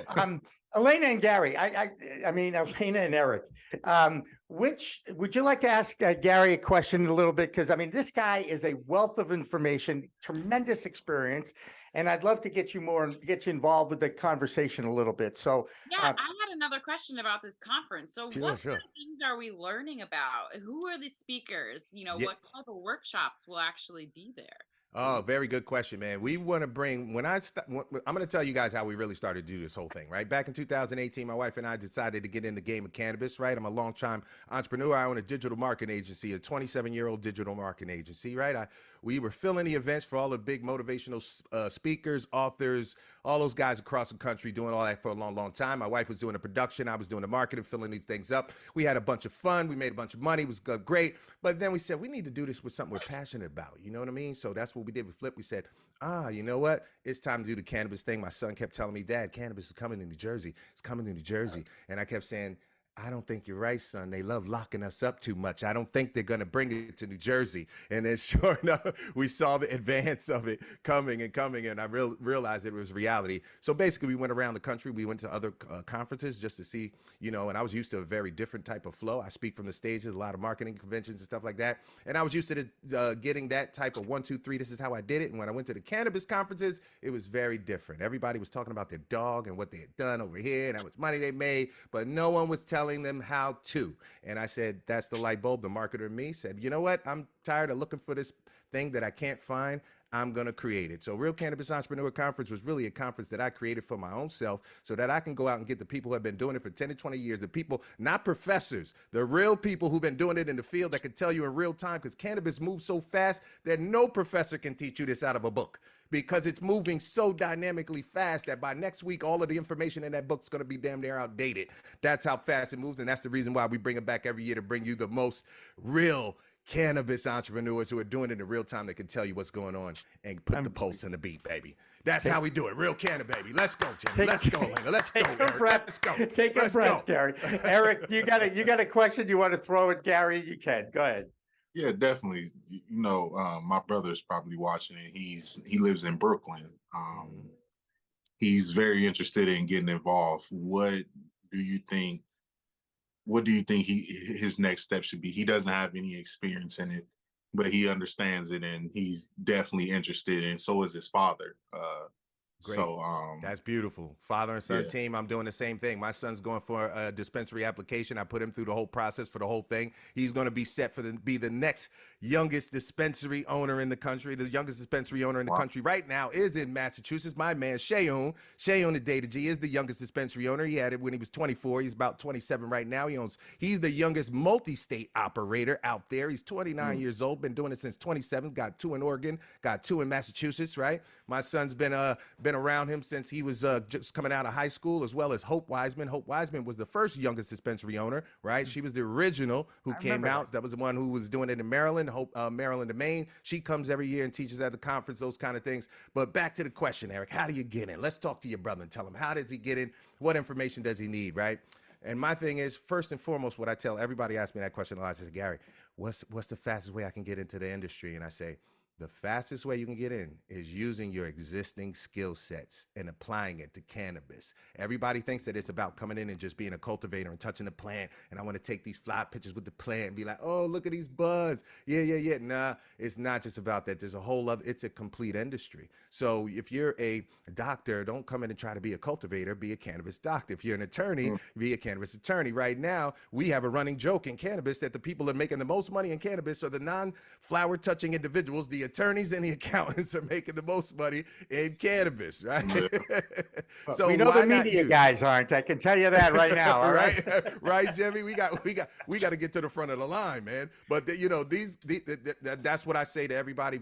Initially, use your own skill sets to get in the game. Now, secondly, if you truly want to get into that game and you have skill sets that are applicable to cultivation, many people think they want to be cultivators, but do you want to have dirt under your nails? The girls say, I want to be a cultivator. Do you want to have dirt under your nails? Have you kept a house plant alive for more than a year in your house? If you haven't done that yet, you probably should look somewhere else first. Keep a house plant alive for at least a year before you try to do this and grow 10,000 plants that are costing you hundreds of thousands of dollars on the line. You don't want to be that guy. So that's what I recommend there. If you do have experience in retail, if you do have experience in customer service, you do have experience in sales, any of those things are applicable to retail, dispensary, storefronts, any of those skills in dispensary, manufacturing, any of those people who know how to build products, anybody who knows how to build brands. Brands are it, ladies and gentlemen. If those are the things that all the investors are looking for right now, the brands are going to be the ones that run the long haul. This whole industry is going to go like this, like that, but the brands are going to be there synonymously, be the ones that at the end, the ones that cash out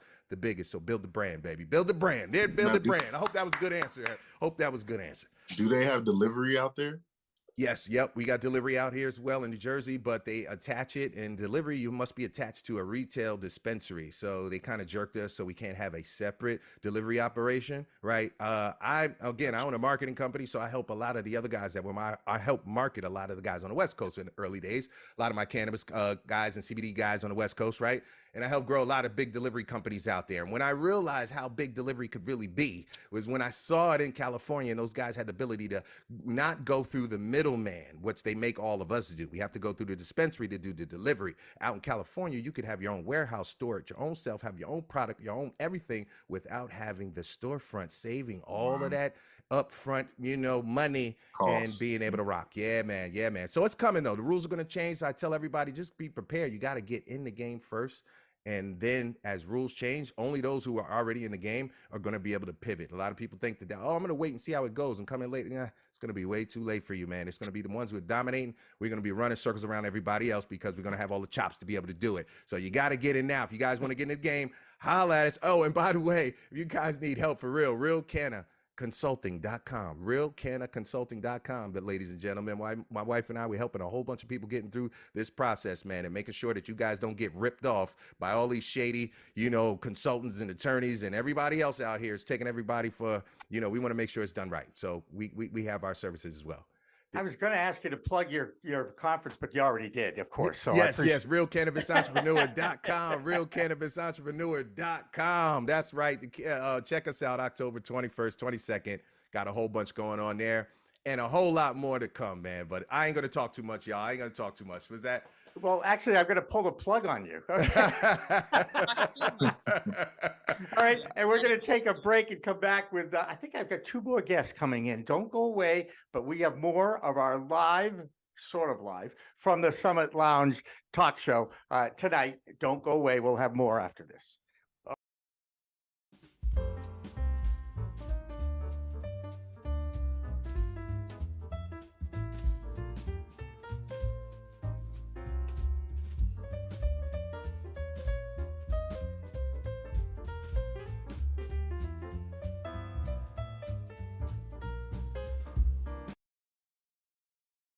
It's a whole perverse paradigm that feeds destruction and inappropriate power dynamics because we don't understand that we're animals and belong in nature and should be, having sovereignty and self-sufficiency and things like that. But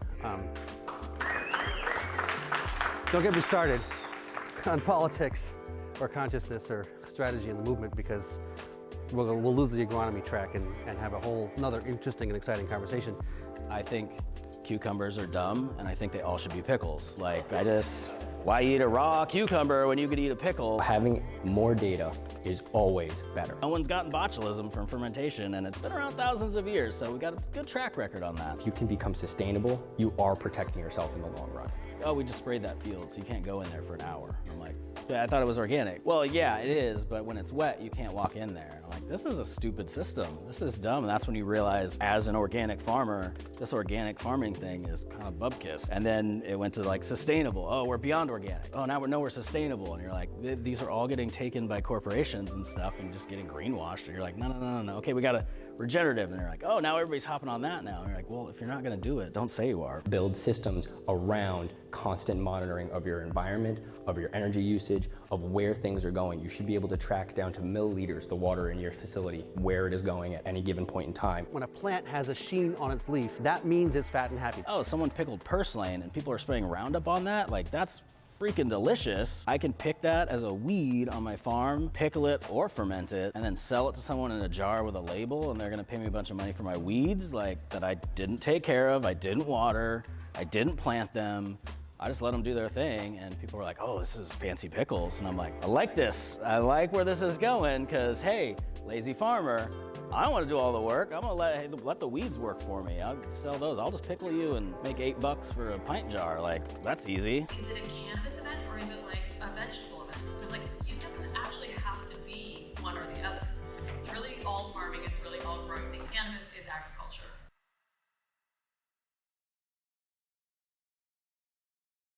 In the Weeds, live from the Summit Lounge, is supported by Boston Gardener in Nubian Square, Boston's only organic gardening and hydroponic supply store. Let them help you grow. In the Weeds live special is supported by Yellow Labs, raising expectations for performance from THC-infused oral sprays of 3 milligrams delivered under your tongue and made by Berkshire Roots with 2 locations in Pittsfield and in East Boston.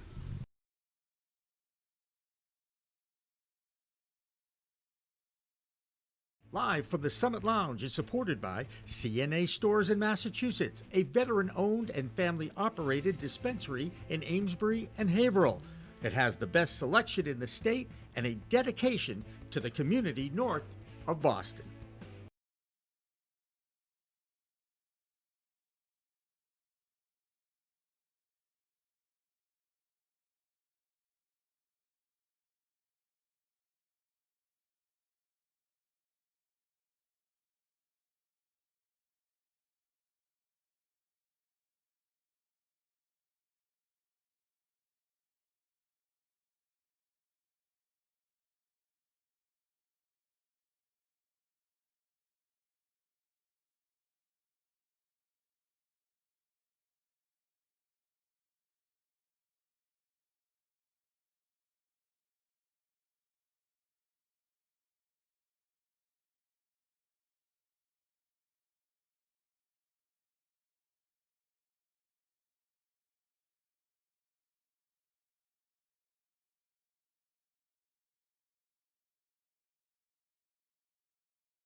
Love Gary's energy. He's so right. You know, it's constantly changing. It's like IT. It's like, you know, computer networks. You can't write a book on it. It's going to change, you know, within 3 months. And one of the people that I've met in the last, well, gosh, I've known her for a while, but now we're actually hanging out. I've actually been to the mountaintop. I've been to the temple of congregation of movers and shakers. Did I get it right, Sandy? You're so close to me. I mean, the People's Congregation of Shakers and Movers. You got to get the S&M. People's Congregation of Shakers and Movers. Okay. Gotcha. Yeah. And PCM, baby. there you go. And also our event coordinator, Jessica Zamorano from JZ Cannabis Marketing is also here in this, the big finish here. Jessica, thank you so much. And how's it going? I mean, are you watching this? Yeah, I've watched the whole show, you guys. It's been a really great show. Gary did have amazing energy. I've seen that guy talk to himself for an hour and a half and be entertaining, just interacting with his chat room. It's pretty amazing. Yeah. And speaking of chat rooms, Shari Berman is still in the chat room, and it does look like we've got some action going there too, which is kind of fun as well. I cannot do anything with the chat room because I'm focused here and here in the now, as it were. Sandy, tell us about not only your congregation, but also what you plan to do with the Bliss Bus and how that all evolved. Okay, well, it kind of just started as Irie Bliss, which is my cannabis wellness lifestyle brand, which of course is the CBD brand. And why I went the CBD route is really so that I could, you know, sell CBD to kids and older folks. And the bus is really an extension of my home. It's an extension of my brand. I mean, frankly, I'm a busy mom. I'm out on the bus because this is the witching hour inside my house. So basically we bring the Bliss Bus to you. We bring the vibe to you. You know, we can set up paint parties, yoga classes. We have solar panels, so we can set up a DJ totally off grid, which was a huge accomplishment for 2022. We've done weddings, you know, farmers markets, pop-ups, and dispensary events. So basically we provide the safe space for people to, you know, consume cannabis. And that's what I'm all about, is educating folks, you know, about this beautiful plant and making sure that everyone has safe access and accurate information about this plant. Can we get a tour of your bus? Oh, what are you like? Oh, yeah. Here, I'll move really slow because of the Wi-Fi. So back here, we just installed this bench recently so that we can do sound healing on the bus. So this is about the size of a twin bed in the back. I've been on that. Like a school. And then we have our futon. Oops, that's my hand in front of the camera. My bad. So, oopsie. The futon here actually folds out into a bed. So my husband and my children and I also use this for camping. And then the seats will fold down. So right now I have the seats folded up. So it's kind of like a pretty decent sized dance floor. Yeah. But then when we fold the seats down, we have seat belts for 8 people, which was really important because we bring kids on the Bliss Bus, of course. Also, my kids still think it's cool. They're 8 and 10, and every now and then they'll be like, "Mom, will you drive us to school on the Bliss Bus?" I mean, I'm like, let's go. It's kind of like my minivan, but a little cooler. It's not a minivan, it's a bus. And It's it is pretty cool. awesome. I get in line like with the school buses and it's just like, yeah, it's pretty cute. It's pretty cool. And Andrew, have you ever been to the People's Congregation? Ever been to Irie Bliss for that little tour? Of her place? I definitely saw the bus, I think at Harvest Cup. Correct me if I'm wrong, Sandy. I believe I walked by it. Yep. We were there last year with the bus. This year we had the whole spread with the church. We were right next to DJ Stenny and Mary Palmer. And of course, Stenny is the musical director at the church, and we have a DJ every Saturday. So my church just believes in anything that raises the vibration. So we are a 501c3 nonprofit. We do free breath work, free yoga, free sound healing, and free support groups. So this has been like the evolution of my brand is all about service and integration and using plant medicine in a really healthy, positive way. Where can we find this? What town? So I'm in Weymouth Landing, which is a city. It's a little city, and I'm in a beautiful building, which was the old original bank in the Landing from 1875. So we even have like a proper vault. So I always say the CBD is super safe, don't worry. And then we have the club is in the back. It's kind of behind my CBD store. So you have to go to 63 Washington Street and we'll ask you, are you here for CBD or are you here for Soul Saturday? So Saturday is our church service. So it's our service at the Tiny Chapel, which is our standing weekly fundraiser. So we always have a different charity of the season that we are fundraising for or tipping for, because after all, we are a church. So we fundraise for other nonprofits and other grassroots organizations like the Baystaters for Natural Medicine. We're going to be doing our 420 fundraiser for. So we're just down to have community action meetings, different workshops, teaching people about growing and plant medicine and making their own medicine is really important to us. So. Don't you do yoga on Saturdays too? So that was like, we were trying that out. We've been doing it again more on Friday nights. You have to just sign up for our newsletter, pcsam.org, because as we grow and as we, get more members and more funding, we're going to be able to just expand our programming. I mean, my goal is to make my full-time job, my well-being and my mental health.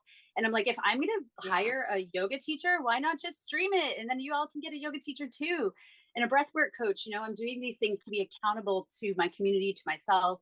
It feels good. Eric, do you do yoga at all? I don't do yoga, but I do stretch a lot. I stretch. Right. I'm with you, man. Oh, I have to. My body is so old. Alaina, I think we should go get the tour from Sandy's. Absolutely. I actually think that we could actually have a great event at Sandy's church some Saturday afternoon. Look, Alaina's going, yes. Yeah, I'd be in. Jessica's like, yes. All right.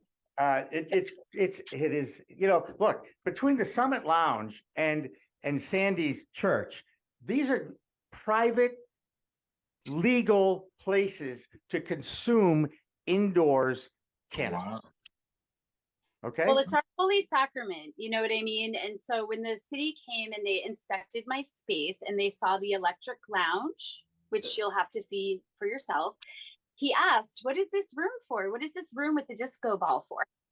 I was like, well, this is obviously where we raise the vibration, sir, and manifest our positive intentions. This is where the high priest and the high priestesses, gather so that we can plan our services. And then, oh, well, what are your services? Well, our altar consists of 2 turntables and a microphone. Our refrigerator consists of and concoctions and, things that have been donated to the church that we share with each other. And it's an intimate, experience. This weekend, we have DJ Frantic. The following weekend, we have Bobby Bangers. So again, PCSAM, because we know People's Congregation of Shakers and Movers is a mouthful. So PCSAM.org. If you scroll to the bottom of the homepage, you can sign up for the newsletter and try to be pretty good about getting the events up. I love the dancing. I love the disco. I've just been told that Andrew Noons, your introduction cut out. There was some technical difficulty. Can you reintroduce yourself and tell us what you do and who you are? Love that. Love that. Sure. Yeah, Andrew Noons here. Sandy's so cool. I'm punching it in, Googling right now. I'm definitely gonna, sign up. That sounds fantastic. Yeah, so CB Disco, custom bag distributing company. Started up in 2020. So we do a lot of custom merch, accessories, apparel, packaging, for really, specialized in the cannabis industry. We do have, CBD brands, that we also help out as well. But really, if somebody needs, to put their brand on a custom item, we can get it done. So that is it. I love the name CB Disco. Thank you, Alaina. I appreciate that. Yeah, a little catchy, right? Do you do other like businesses outside of cannabis? I do a little bit, Eric. Yeah. So I actually came from the construction industry. So, I've helped out some construction companies, hard hats, that sort of stuff. But, the nice little niche we kind of dug out is definitely, cannabis, the lighters, the grinders, the rolling trays, the Mylar bags, that sort of stuff. Okay. Yeah, cool. And by the way, partake if you'd like to. Jessica, I got to bring you in and say, hey, thank you. Thank you for putting up with me for the last couple of weeks, first of all.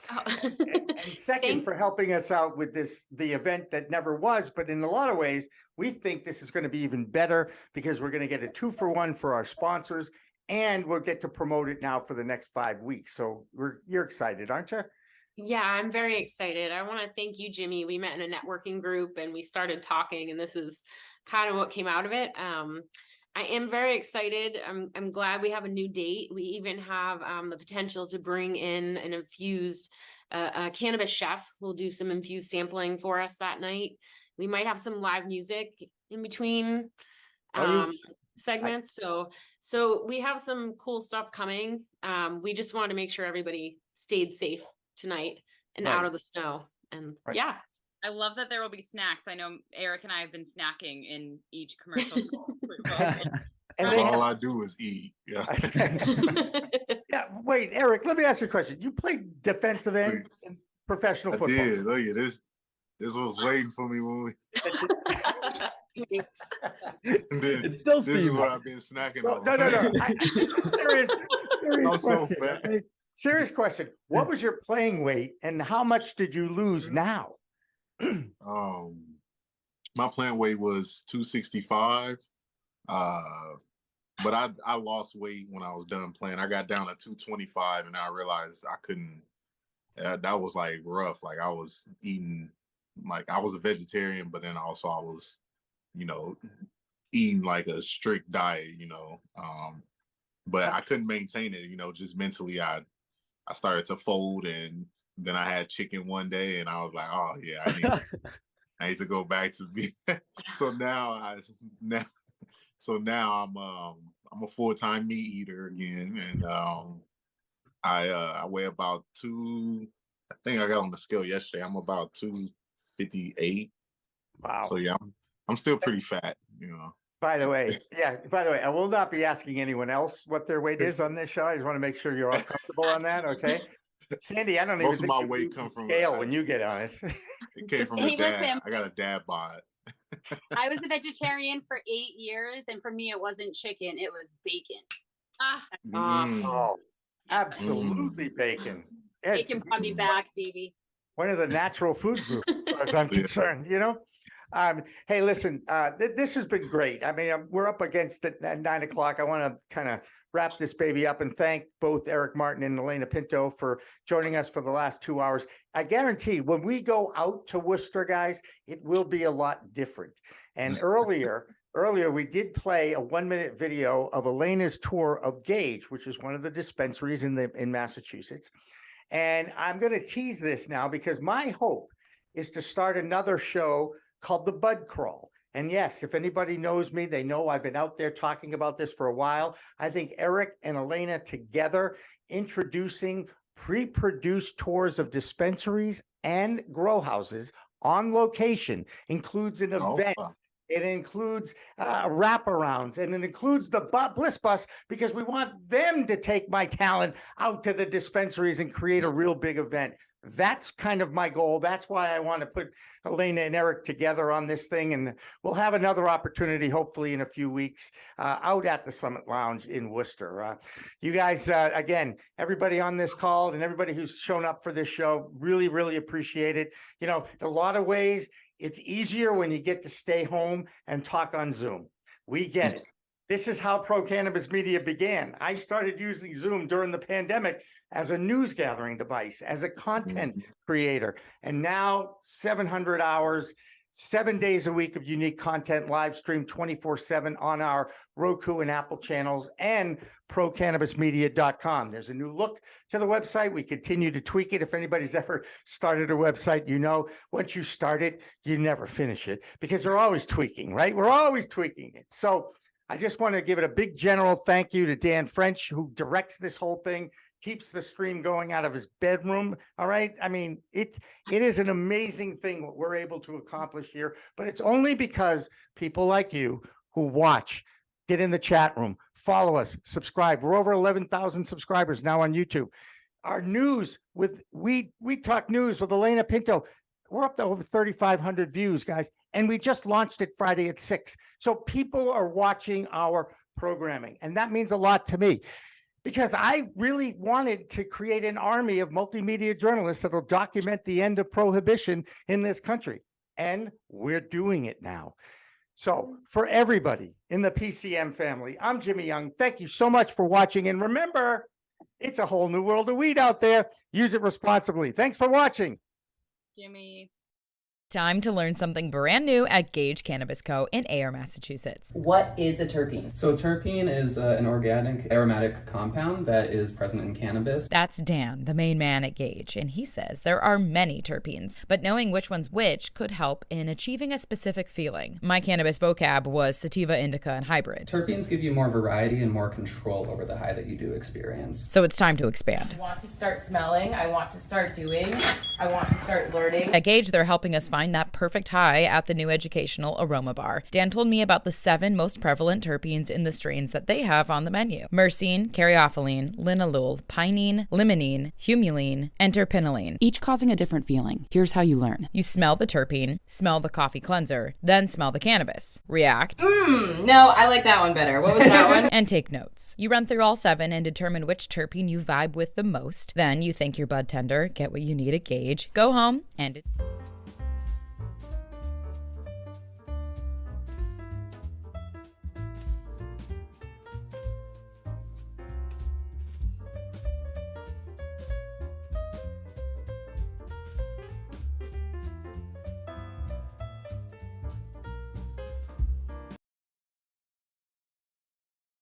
It's a whole perverse paradigm that feeds destruction and inappropriate power dynamics because we don't understand that we're animals and belong in nature and should be, having sovereignty and self-sufficiency and things like that.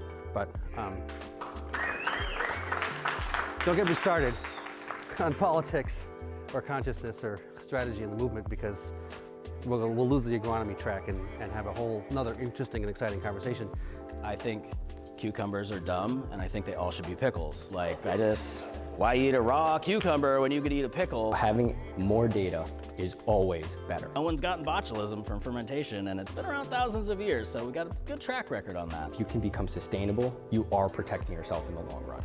Oh, we just sprayed that field, so you can't go in there for an hour. I'm like, yeah, I thought it was organic. Well, yeah, it is, but when it's wet, you can't walk in there. I'm like, this is a stupid system. This is dumb. And that's when you realize, as an organic farmer, this organic farming thing is kind of bubkiss. And then it went to sustainable. Oh, we're beyond organic. Oh, now we're sustainable. And you're like, these are all getting taken by corporations and stuff and just getting greenwashed. And you're like, no. Okay, we got a regenerative. And they're like, oh, now everybody's hopping on that now. And you're like, well, if you're not gonna do it, don't say you are. Build systems around constant monitoring of your environment, of your energy usage, of where things are going. You should be able to track down to milliliters the water in your facility, where it is going at any given point in time. When a plant has a sheen on its leaf, that means it's fat and happy. Oh, someone pickled purslane and people are spraying Roundup on that? That's freaking delicious. I can pick that as a weed on my farm, pickle it or ferment it, and then sell it to someone in a jar with a label, and they're gonna pay me a bunch of money for my weeds that I didn't take care of, I didn't water, I didn't plant them. I just let them do their thing, and people were like, oh, this is fancy pickles. And I'm like, I like this. I like where this is going, because hey, lazy farmer, I don't want to do all the work. I'm gonna let the weeds work for me. I'll sell those. I'll just pickle you and make $8 for a pint jar. That's easy. Is it a cannabis event or is it a vegetable event? It doesn't actually have to be one or the other. It's really all farming. It's really all growing things. Cannabis is agriculture.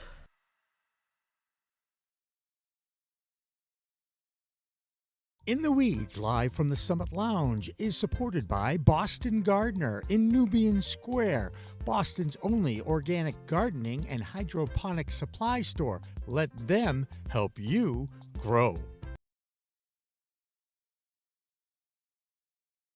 In the Weeds live special is supported by Yellow Labs, raising expectations for performance from THC-infused oral sprays of 3 milligrams delivered under your tongue and made by Berkshire Roots, with 2 locations in Pittsfield and in East Boston.